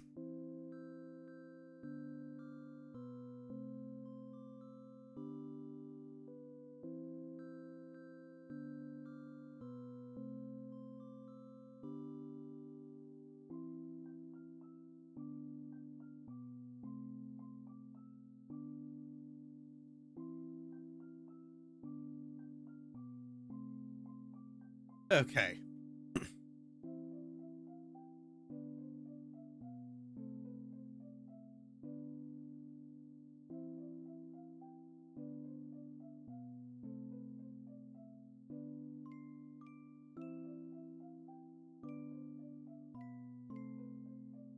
Downloading now off your recommendation. Don't do that! Don't hurt yourself like that!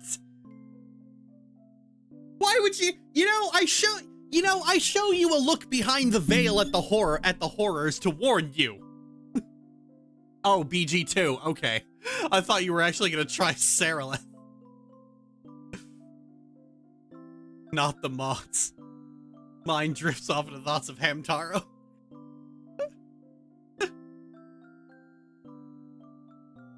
Okay, crisis averted. Yeah, BG2's great.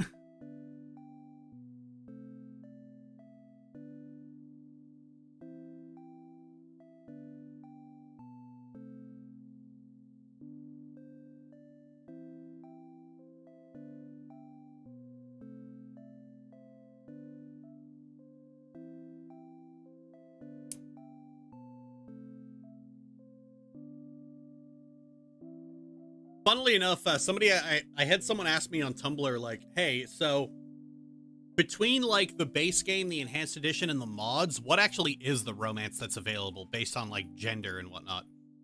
And where did I put it?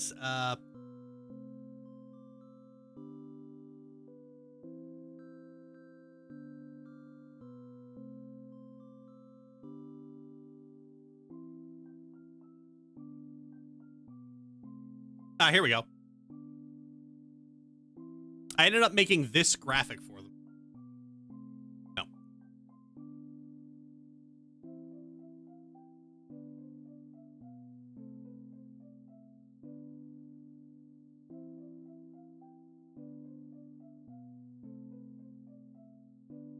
The ones with the yellow border are in the enhanced edition, and the ones with the red border are in a mod. As you can see, if you're sapphic, you basically get to eat shit.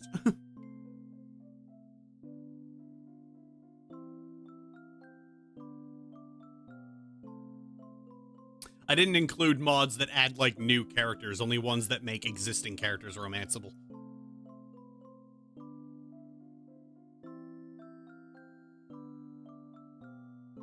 I think you can probably see who plays Baldur's Gate 2 the most.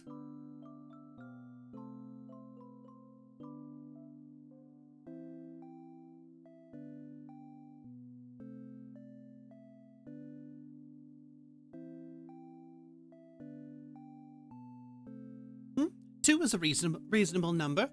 You had two friends as well, did you not? Syrup and Gumdrop? Fair point, but counting you makes three. Ah, you have me beat. Perhaps I should try harder to catch up.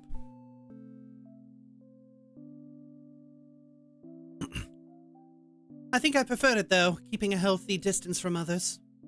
Really? How come? Well, the alternative has been disastrous in my experience. I'm far too intense. What do you mean by that? Oh goodness, my best example is the worst one. In my teenage years, there was a boy I would have done anything for. I wanted his approval so badly. I wanted to be loved. It's funny, I can't even think of what drew me to him. I suppose he was just a vessel to project onto, an idealized boyfriend, this shortcut to happiness. Poor guy didn't know what to do with the torrent of feelings I'd been forcing onto him. We were young. A love like that is much too painful, if it can even be called love. It took some practice to be able to separate the emotions out, to be able to indulge in the romantic and sexual energy I craved while protecting my fragile heart. But ever since I figured it out, I've gone to experience all sorts of love through these casual flings. What am I saying? It's perfect for me, the ideal life, really. Don't listen to me, Bastille. I don't know if your heart is as fragile as you think. You don't believe me? Despite what it seems, I have the heart of an innocent maiden. I don't know about innocent, but Lead sort of lays his head up Periwinkle's chest. Sounds pretty strong to me. Fucking look at these two.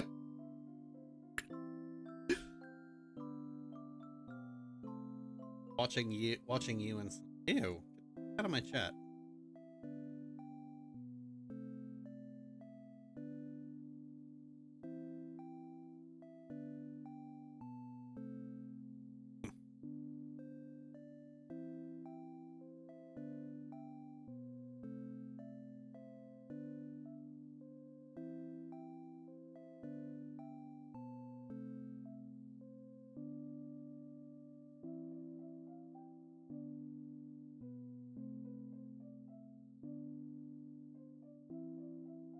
And you can get the fuck out of my chat too. Yeah, no Nazis in my chat.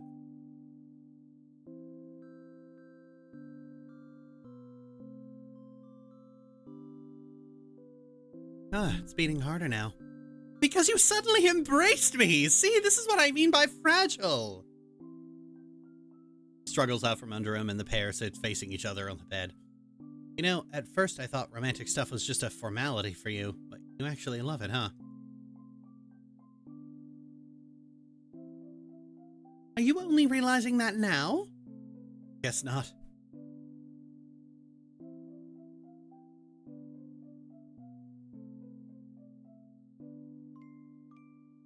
Aw.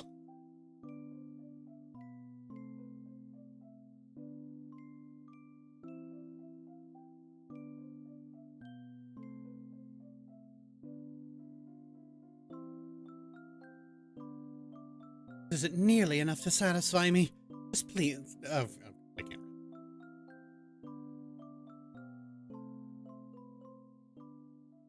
It's very cute. My only issue with Starry Flowers is just how fucking long it is. Like, my God.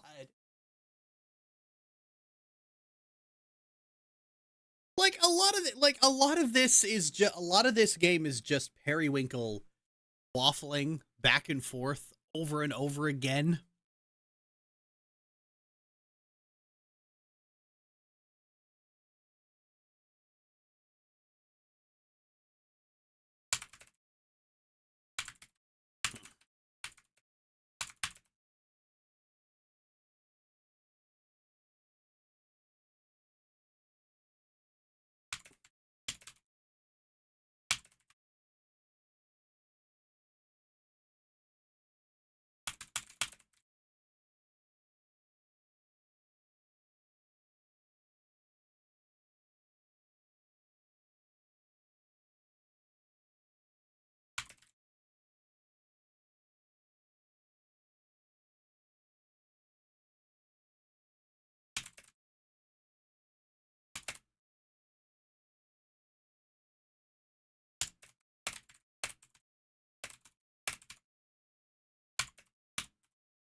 How long it is, visual novels in a nutshell. Yeah, I make a point is that most of Nami's games, they're fun, even if you historically don't like visual novels.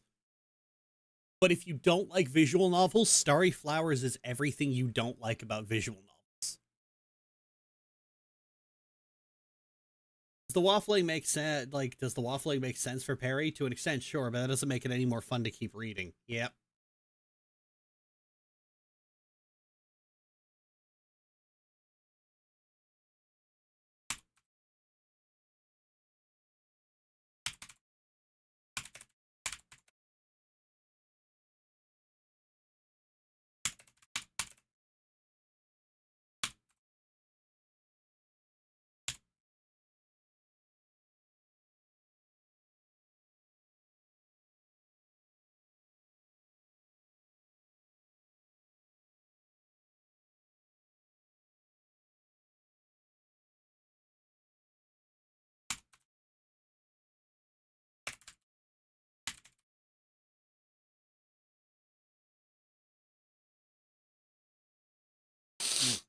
If I lay around in bed all day, I'll only feel more miserable. I need to stop avoiding my work. I have to talk to Astragalus. I'm going to be pleased with me, though.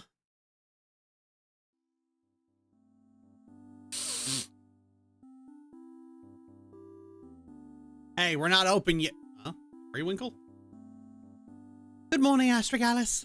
I haven't seen you all month. I barely recognized you under that hood. I was about to come knock on your damn door if you didn't show your face here soon. You got a huge backlog of orders waiting. I can't take them. My magic is useless. What do you mean useless? This is all I can make. It's been this way for ages. Let's see. Ooh, that's powerful. Not bad, though. Warms me right up. Could stand to be diluted a little, just to make it less overwhelming. What got you stuck on a scent like this? It's Pastille. He's ruined me. I'll never be able to return to the way I was before. I see. So things got complicated, just like I warned you. I love him so much, I think I might die. Come on, back room, now.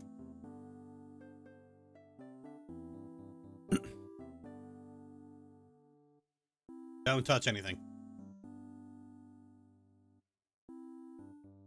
It's Dusty. Ugh, you're such a diva. Now, sit. Very well. Alright, Periwinkle, here's what's gonna happen. I'm gonna brew us up some tea, and you're gonna explain everything from the beginning. Explain what? About Pastille, even the stuff I already know. Everything from the top. Everything? Skip the bedroom details, obviously. Just walk me through anything important that happened since you met. I don't want to. Reliving it all is only going to make things worse. Alright, you love sick dolt. You want to know exactly why your magic's been stuck like that? It's because you don't have an outlet for all those emotions. Instead, you keep bottling them up. Literally, I guess. It's all that comes out because it's all there is inside you. So let it all out. What, you think I'm gonna judge you? Oh, I don't know. Would you rather spill it all to him instead?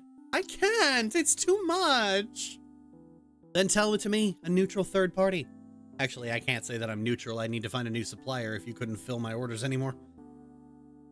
I do feel a little more at ease imagining this is all a business matter for you. And just think of it like that. T returns to her seat with 2 mugs in hand. I know some people like longer visual novels, but again, it's so nauseating when the runtime is just padded out with fluff. Yeah, that's the problem. Slow burns are padded by design.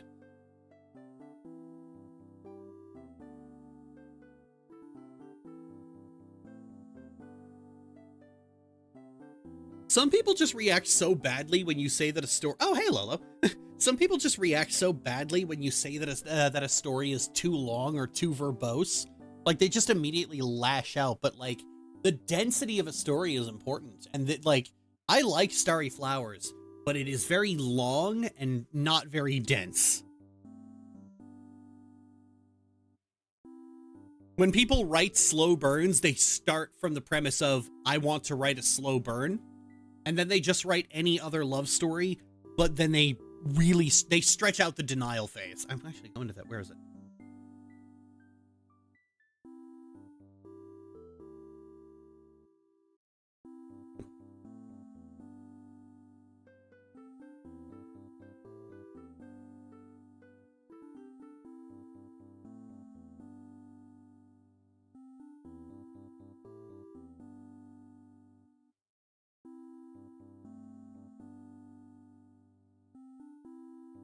Oh, here we go. Love stories tend to come in multiple phases: incitement, denial, confession, and romance. And slow burn stories will often simply extend the denial phase long past the point of being reasonable. This is a consequence of a media landscape that favors will they, won't they as a hook to keep people watching long-running TV shows and reading long-running comics. And the kicker is, raw length doesn't really factor in, because no matter how short it is, you can always tell when a story is running in circles to extend that denial phase. Heading out, see ya. See ya, Wildside style.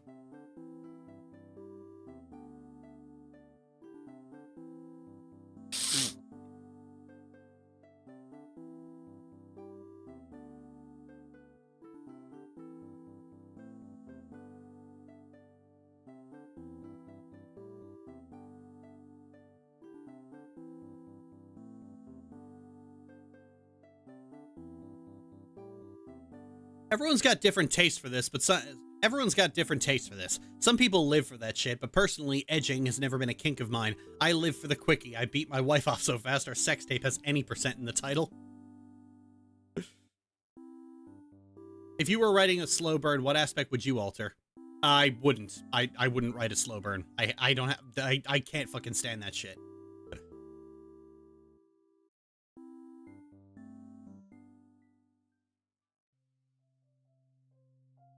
I told her everything I could think of. I told her everything I could think of. My first impressions of him, how he continuously subverted my expectations, my mistakes, appearing where I shouldn't have, then going in a desperate spiral as I tried to rid myself of the guilt over it. How he was the one to come to apologize afterward. It's like our date that day, which was so wonderful, which also laid bare the feelings I was too afraid to acknowledge. How I latched onto any alternative explanation I could in order to escape them. The moment I could finally admit it to myself, all the ways he changed my life for the better. How we grew closer and closer until I held those feelings tighter to my chest.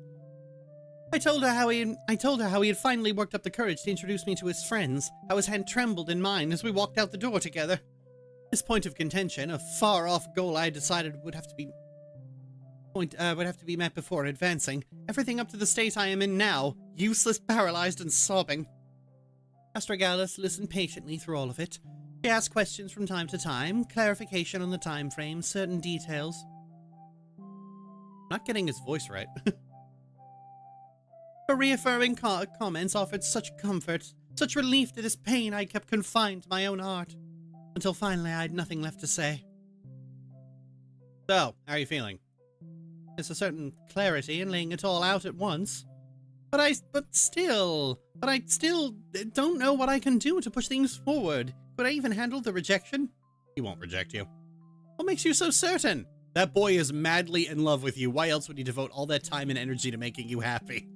Because I'm great in bed, obviously. Quit deflecting, you know that's not all it is. I don't want to leave any room for doubt. If I were to confess now and it didn't go well, I'd be destroyed beyond repair. That's why, if I'm going to say it, I want it to be a sure thing. Life ain't about sure things. Even so, I'm going to wait for the opportune moment before exposing my vulnerable heart. As long as you got a plan. Try your magic again. Whatever scent you want, just pour it right in the cup. Is it chamomile? Like chamomile? It isn't peach. I'm cured. Yeah, dumbass, you forget this is an apothecary? It is, isn't it? Next time you got a problem with your magic, don't sit around crying about it on your own. Come straight to me, I'll fix you right up. Thank you. I'm truly glad we're friends. I would be lost without you. Business associates. Don't forget, I've got loads of orders for you now that you're back to normal. I'll go home and fill them right away. But first, may I hug you? Not a chance. It was worth a shot. You'll accept my platonic affection one day. Yeah, get out of my office, Periwinkle. Here you see he's attempted a British... Oh, no, I'm not really attempting a British accent. That's just the voice I give Periwinkle.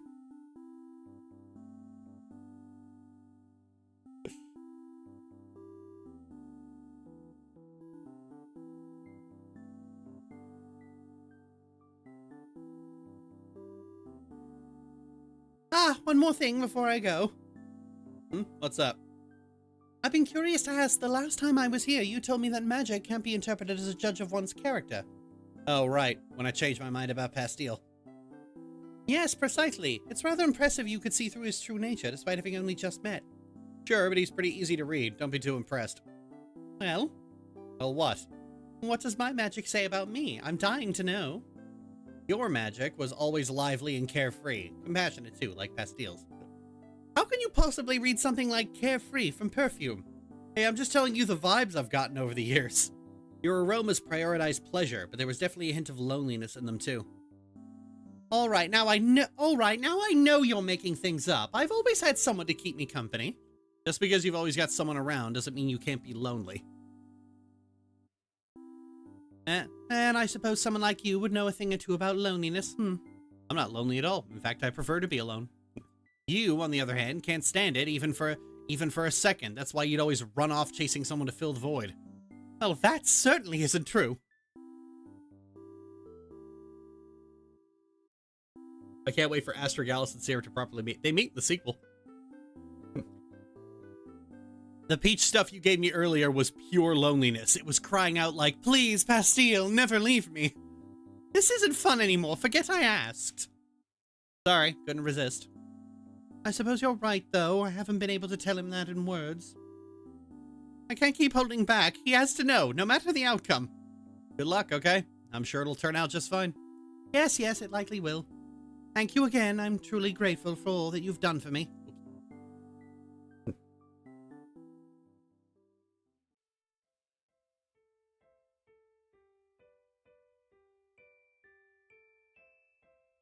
I spent the next several days catching up on my work. Magic truly does come so easily with a clear mind. If I'd only swallowed my pride sooner.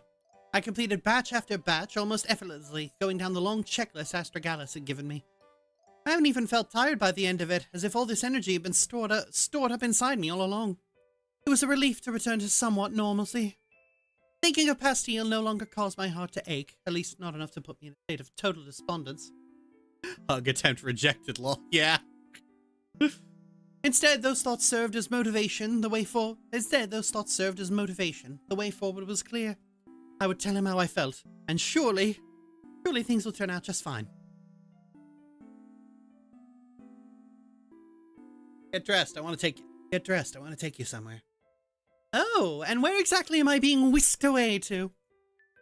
You'll see. Wear comfortable shoes, okay? How mysterious. Very well. I'll be ready momentarily. I love reading for Periwinkle. It's so fun. Ugh. It's warm in here.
What was the name of the other game from earlier? Was it also... Yeah, Contract Demon. They're all nom.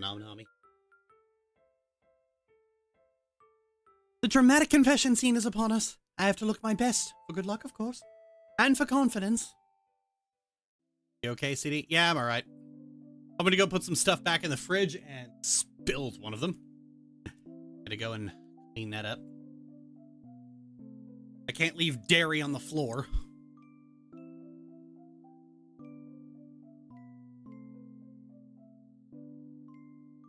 Hand in hand, the pair makes their way to the train station. Had he been planning something while I was sequestered away with my work? Castiel's always so full of surprises. How positively delightful. I hope I didn't interrupt any plans you had for the night. Oh, not at all. It was about time I got out of the house again. I'd actually had a very productive past several days, you know, toiling away over my perfumes. I thought that might be the case since you hadn't dropped by in a while. Did you miss me? Well... Periwinkle hugs Pastile's arm tightly as they continue their walk. I missed you too.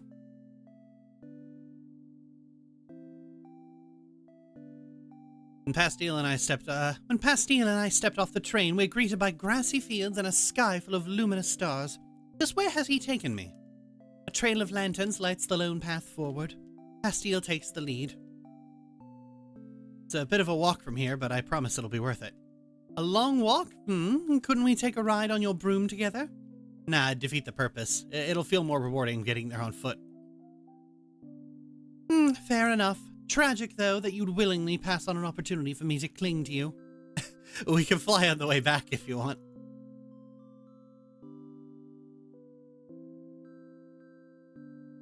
Tell me more about your relationship with magic. What do you mean?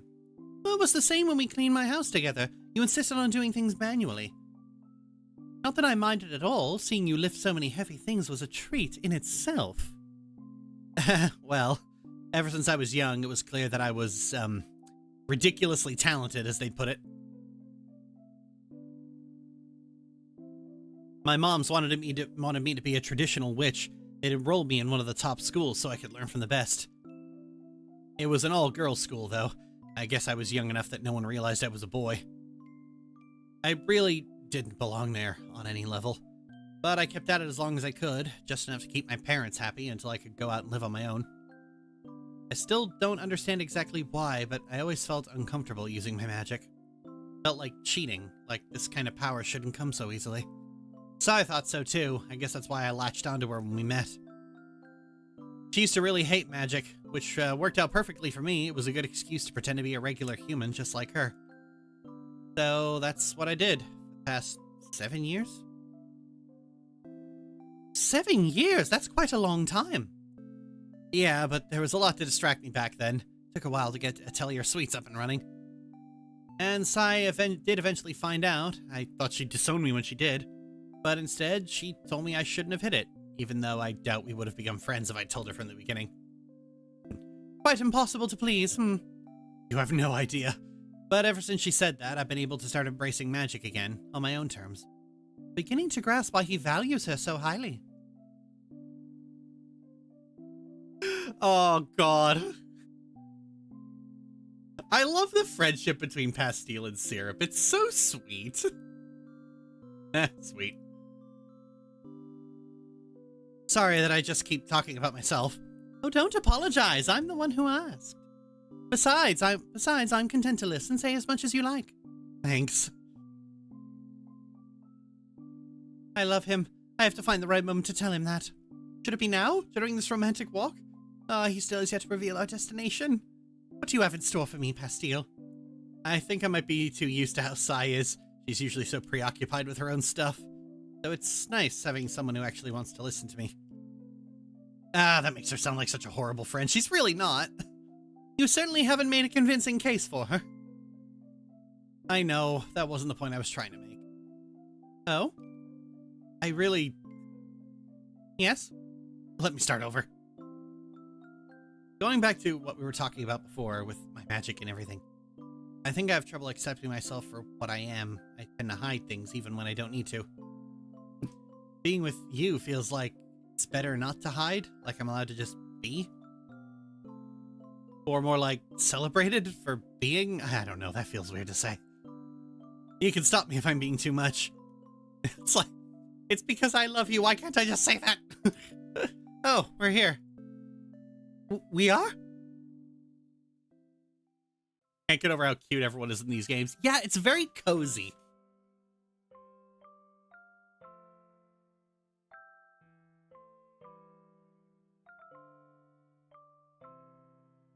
Castile! They're periwinkles. When I looked up where to find some, I found out about this place. Apparently it's a famous date spot. I thought you'd like to see it, so... I shouldn't have told you I'm weak to romance, Pastille! Huh. Oh good, it started just in time. You planned this too? Well, I knew this was supposed to be happening tonight, so... Pastille! Ah!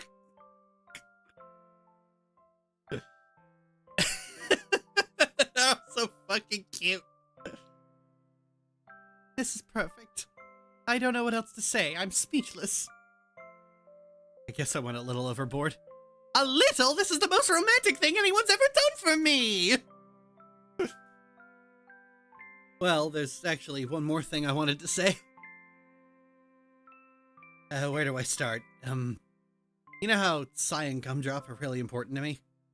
I always thought I needed to keep myself available for them, take care of the store and everything. But in practice, that just meant I never really took any time for myself. Like my own needs were something I could just bury. And it would be fine, because it's for their sake. Guess that's part of why I'd go out with random guys in secret. As something just for me, totally detached from anything else. I tried having a real relationship once. Didn't work out, obviously. I never told Psy about him. But it made me think that I was right to continue the way I had been, since I wasn't willing to let my priorities shift. What are you saying? Guess, that with you, I don't mind it as much. He's going to beat me to it at this rate. I can't let that happen. Bastille, I'm in love with you. What? Since when? I don't know, maybe this whole time. I only admitted to myself that morning you made me pancakes. That's what it took? Why? How long have you felt this way? Since having to carry you home after spending the day together. I think that's when I first realized it. Then why didn't you say something? I've been suffering in silence this entire time. I thought you wanted to keep it casual. We saw each other almost every day. How is that casual? I love the fact that their confession is like kind of half an argument too.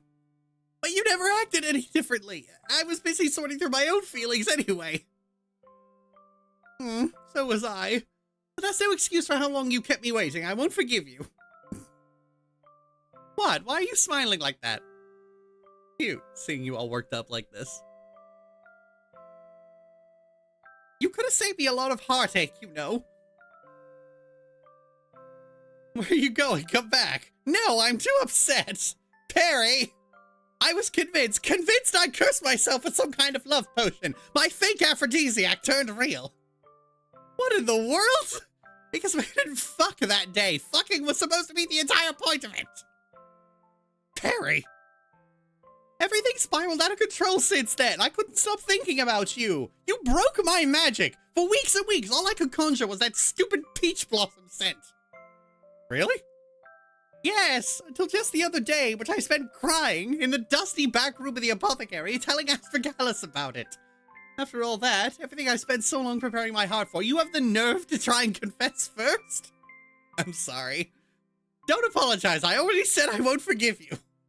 What do you want me to do then? I don't know, fucking kiss me if you love me so much.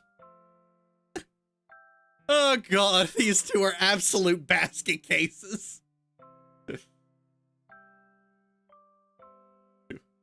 Eric's heart skips a beat. I love you too.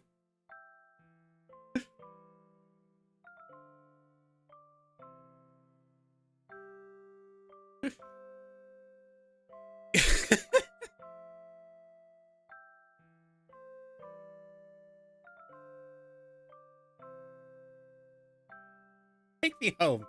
Are you still mad at me? I'm not mad at you. Never seen you like this. I don't know how else I should interpret it. I'm overwhelmed, elated, relieved, and frustrated. I want to get in bed so you can hold me close all night. I don't think I'll be convinced this was real unless you do that, so please? That sounds really nice. Okay, if it's convinced you, I guess I have no choice. You look so pretty in pink against the starry night sky. Very cute. Like, I'm kind of a bitch about how verbose this is, but you get to the ending and it's just like, yes, the good shit. The world has to move, and with that we have to make do. But I don't want to do anything without you. So now you know what I think. You look so pretty in pink.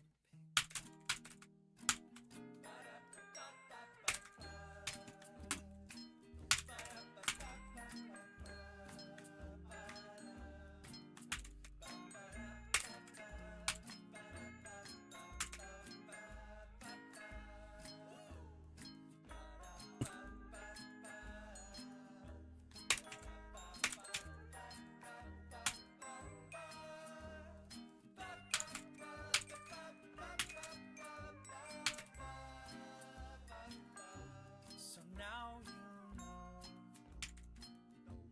and here we go. My love, my dear, my sweet, you look so pretty in pink. Aw, they're so cute. 2 hours of stream already. I didn't think a romance stream would pass the time so fast.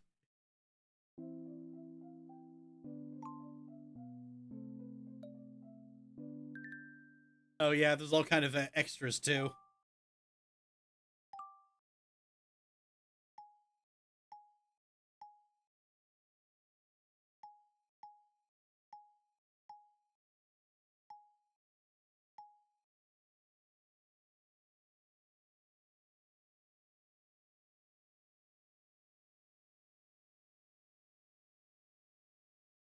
Oh, neat. Concept art of the UI. That's cute.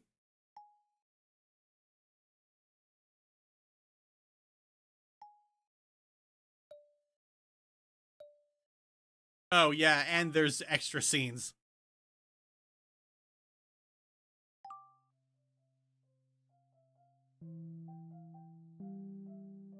Periwinkle is here. Welcome. Gumdrop, how lovely to see you. I've come to retrieve my boyfriend. Master Pastille is downstairs with syrup right now. He'll return if you do not mind waiting. Certainly, I'm in no rush. You want one for small talk, are you, Gumdrop? Small talk? Yes, I think talking at a normal volume is best. How funny, Pastille has given you quite the sense of humor. Master Pastille is wonderful. I love him very much. I feel the same. He's always so happy when he comes back from visiting you. Thank you for always taking care of him. Oh, it's my pleasure. I was hoping to take care of him tonight as well. Please do. It's fun to watch his face turn pink like mine. Gumdrop, what are you telling him? Yes, pink, just like that. Ah, there you are, my sweet. Are you ready to spend a lovely evening with me? I can't believe I let this happen. You two should never be allowed to speak to each other unsupervised. Oh, if it is not allowed, I will refrain from greeting him next time. But don't listen to him, Gumdrop. He just doesn't want us trading information. Please tell me more about how Pastille acts on the mornings after he sleeps over. Perry, no! We're leaving right now!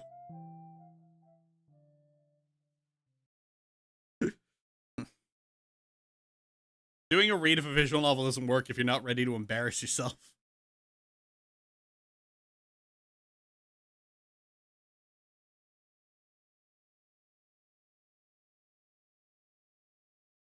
Help, I'm a puddle of oversweetened mess.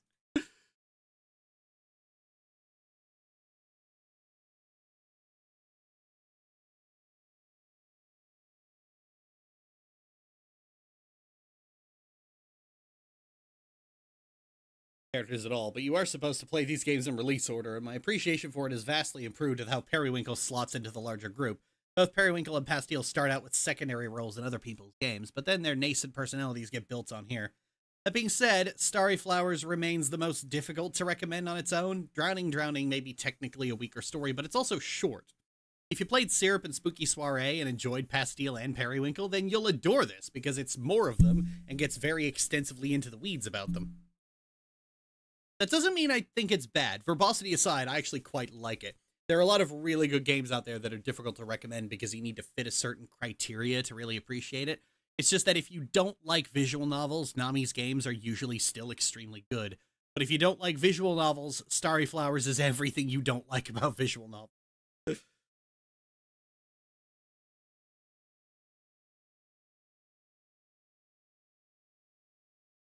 Okay, so really just Her Tears Were My Light, Bad End Theater, and Kaima, isn't it?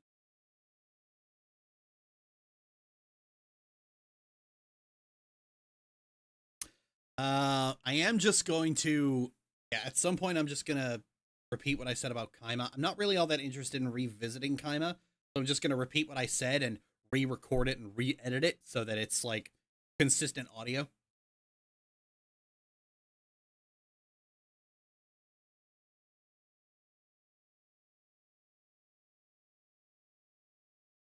I think I'm gonna do the same thing. Yeah, I'm gonna do the same thing for Her Tears Were My Light because I've actually got some really good stuff in there.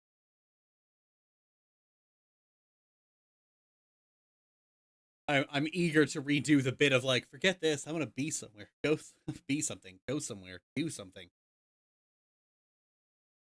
Hope your day's going well. Can't wait for the next video. Thank you, Andrew Camp. So it's really just Bad End Theater, which is like Bad End Theater is one of the longer ones. I actually have, oh right, I actually have all the footage, so I don't really have to replay it, which is good. I think Bad End Theater is probably the most organized. Where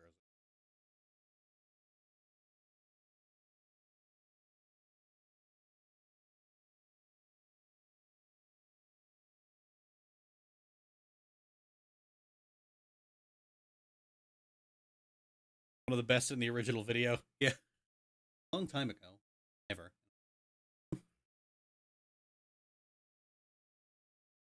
Oh yeah, and Time showing up with like "Want to Be in My Homestuck" lore recap.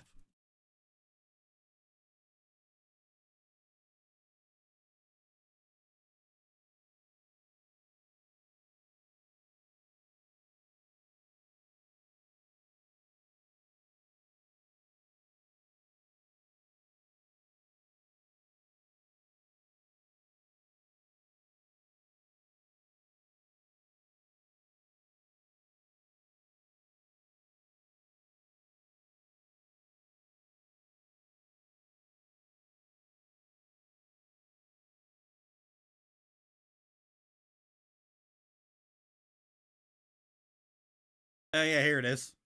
I got the. I don't know what this was for. Something probably. Tutorial, the letters, and tragedies end in one, and then all of the all of the different character endings.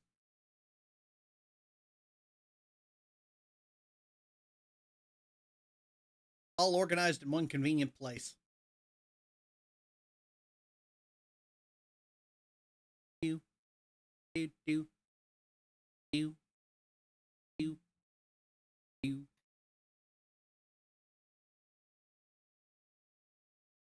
Do, do, do, do.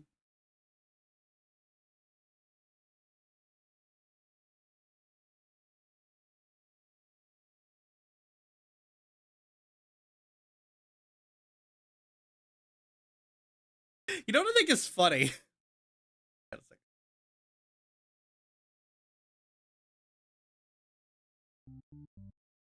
So, Tragedy is supposed to be the maiden, and her lost estranged girlfriend is supposed to be the overlord. So, like, she wrote a get captured and belong to the overlord story about her own girlfriend.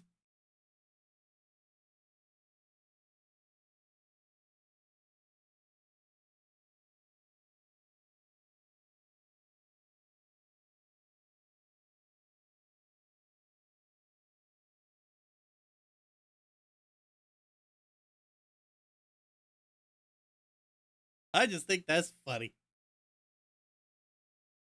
That certainly is a choice. Well, yeah, this is the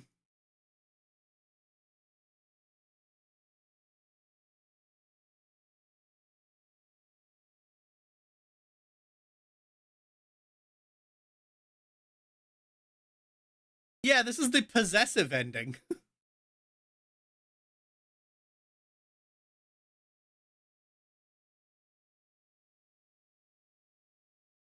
I just think that's funny. Like Tragedy's just sitting there in her at her writing desk, just like, what if my girlfriend captured me and kept me prisoner? You big dork.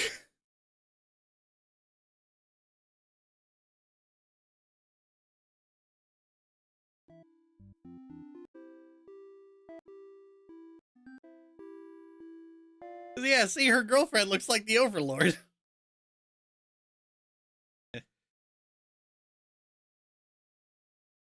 Major sub energy.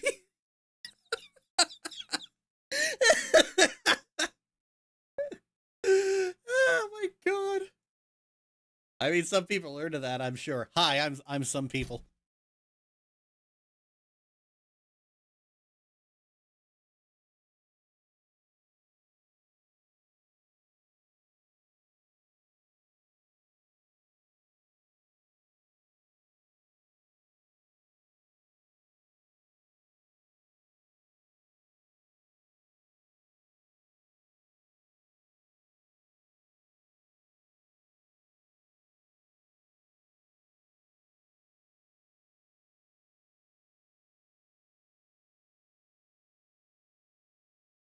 Hi, more people. I'm even more people. All right, we'll do bad in. I'll write for bad end theater. Trust me, it'll be very dull for the stream if I'm just like going over footage and rewriting shit. That said, I do enjoy Bad End Theater's overall theme of like comedy and tragedy are not opposites. They are cute little lesbian lovers.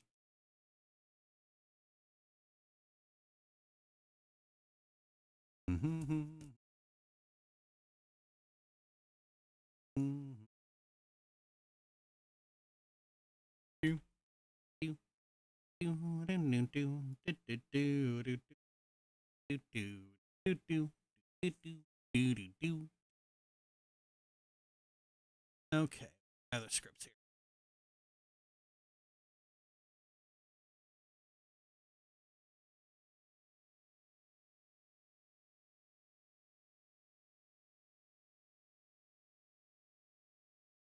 Suppose I could work on this, but nah, I wouldn't. I wouldn't subject y'all to that, to the footage of this. This is.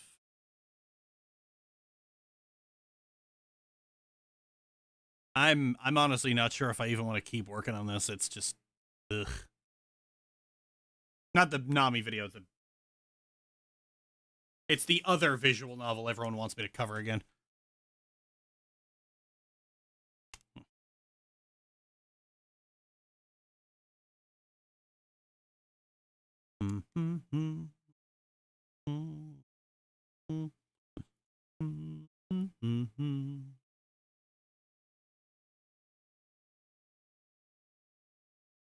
Oh, I meant to ask. Which thumbnail do y'all like better? This one? Or this one?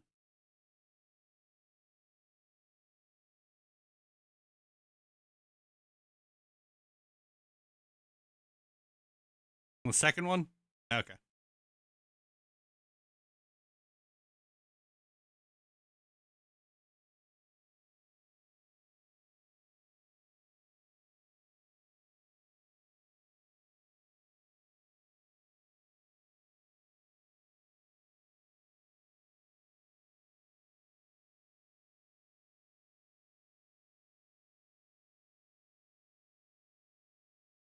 I love seeing the classic thumbnail style back. Okay. I can actually stick both into YouTube, and YouTube will swap back and forth and just ultimately settle on the one that brings in more traffic.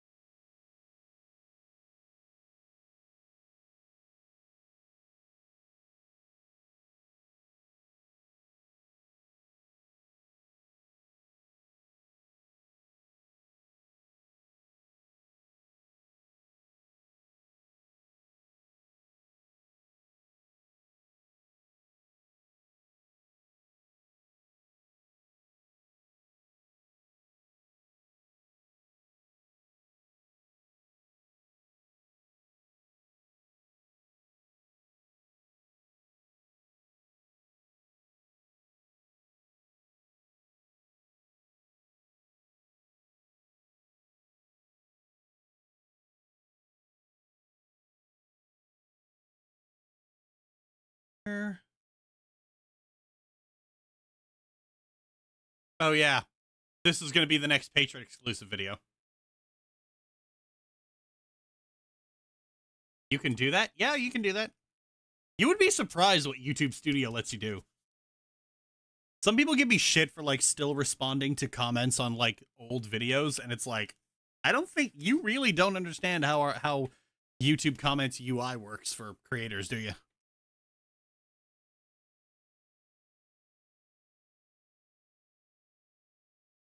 Jesus Christ, yay. This is a very aggressive herbivore.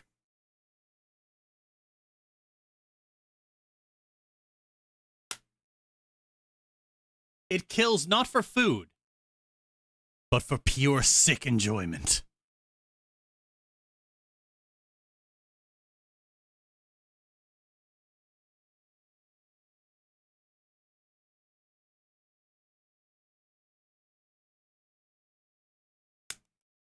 Do do do do do do do do do dun, dun, dun, dun, dun, dun, dun, dun, dun, da, da, da. This video idea sounds like a fun. Channel your inner David Attenborough. Let's see, where do I have the...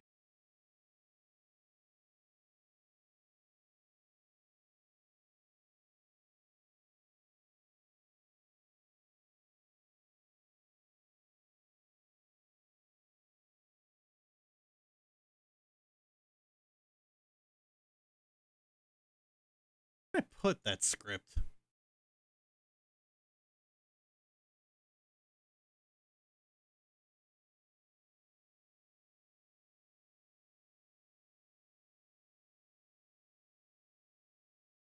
Uh-oh.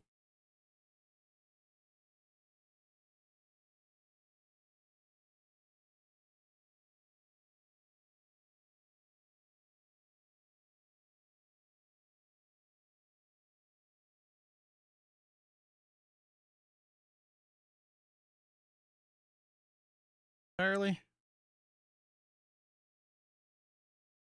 Ah, here it is. Life. It exists in the smallest point, in the smallest corner of our vast universe. So small, in fact, that you would have to be incredibly lucky to find it. Our friend, the asteroid, is speeding toward one such chance encounter. Crashing into the ocean, it begins the great miracle of life. This is Gunna Gunna. Here, deep within the ocean, is the first inklings of life itself. Our little friend here is a curious little fellow. His entire existence has been only these few seconds. He has a big world to explore, but first he'll need something to eat. This little creature is an herbivore. He loves nothing more than to find something green and crunchy and have a bite. As he searches, he acquaints himself with his new neighbors. I can see a blossoming friendship already. Not all in the ocean is friendly. There are bigger little bugs looking to make a meal out of him. He will need to evolve to defend himself from this disastrous. Over millions of years, his species will adapt to their harsh environment and grow firm, sharp mounds that will certainly be an unwelcome surprise for any predator. Stepping out into this new stage of life, our friend will... Oh goodness, little one, those are meant to be for protection. Do be careful now. Oh my, Little one, you do not like meat. These deaths are a tragic waste.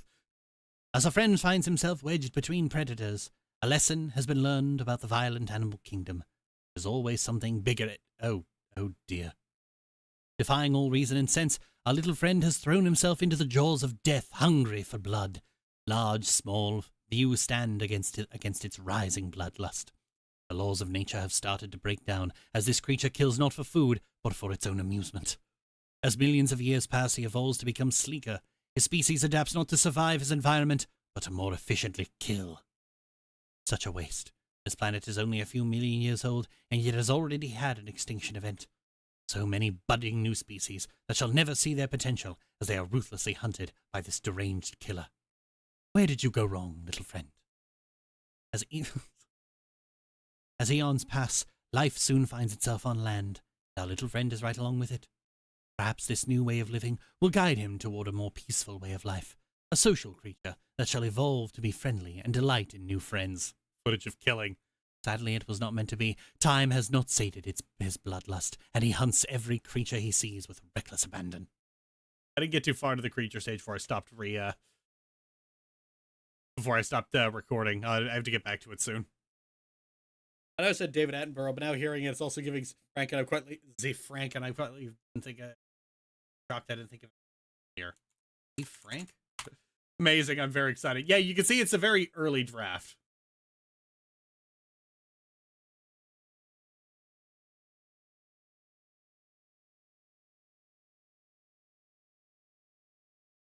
It is admittedly quite hard to stretch a decent length out of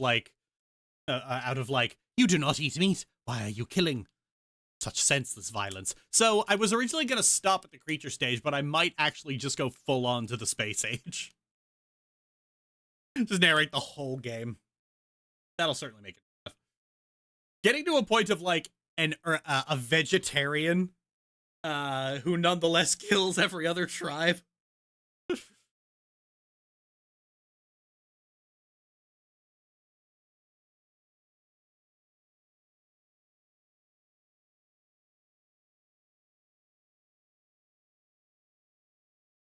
The world's most militant vegan.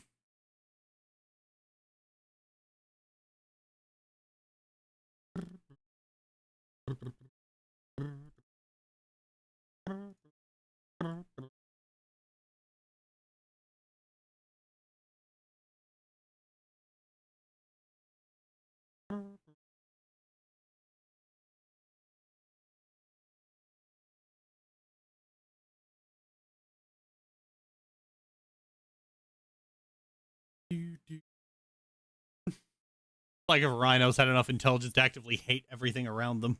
Yeah.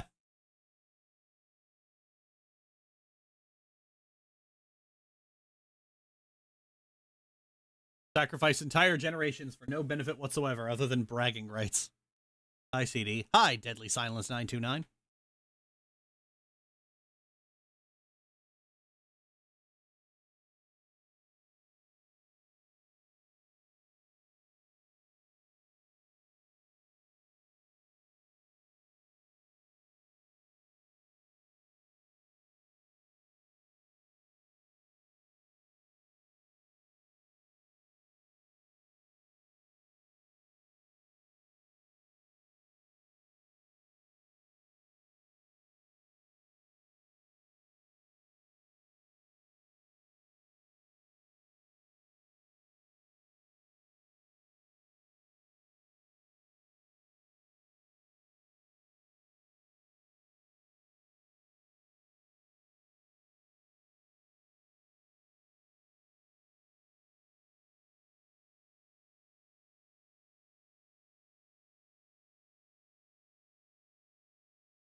Especially. Because, yeah, you can hunt the giant creatures. It's not a good idea. Maybe I will hunt the giant creatures in the tribal stage.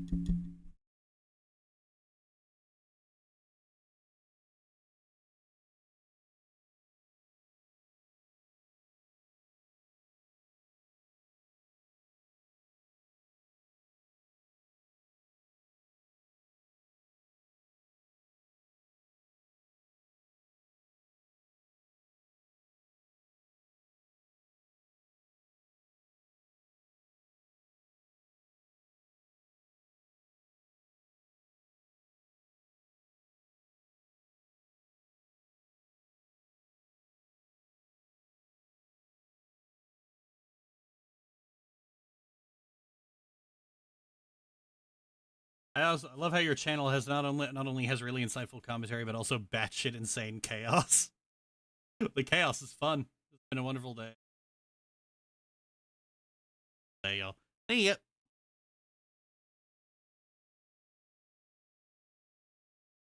The chaos is like 90% of the fun. I like to do analysis, but I also just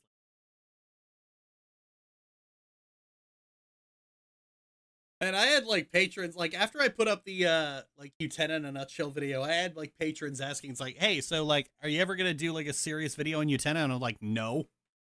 Neuralities basically already has the best one. Why bother with it? Why bother doing another one? Also, it's just like some, you know, certain North American walruses are just way too bitchy about that show in general. Like, watch another fucking show. It's like Harry Potter for weebs.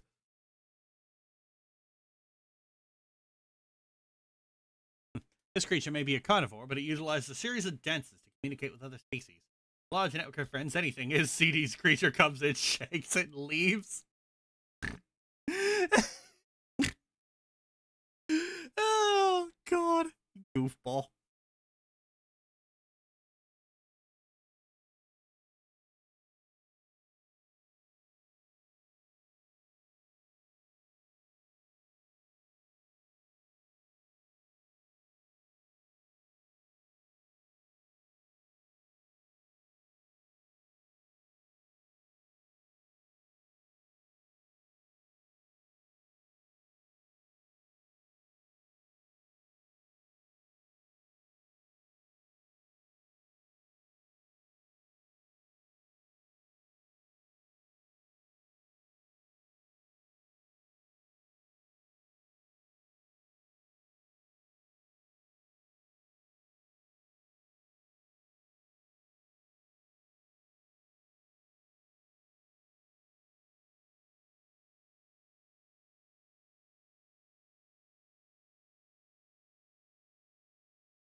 Butterfree's true form.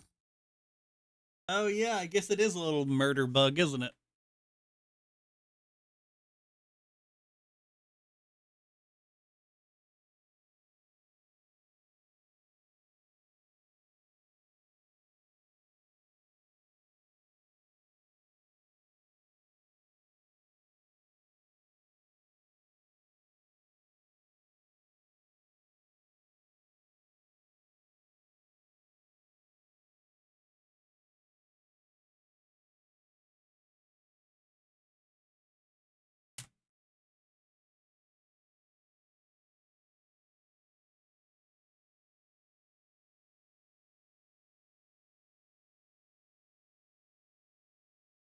Ugh. All right. Well, I've got other stuff to I've got to do today. What time is it? So I will see you all later.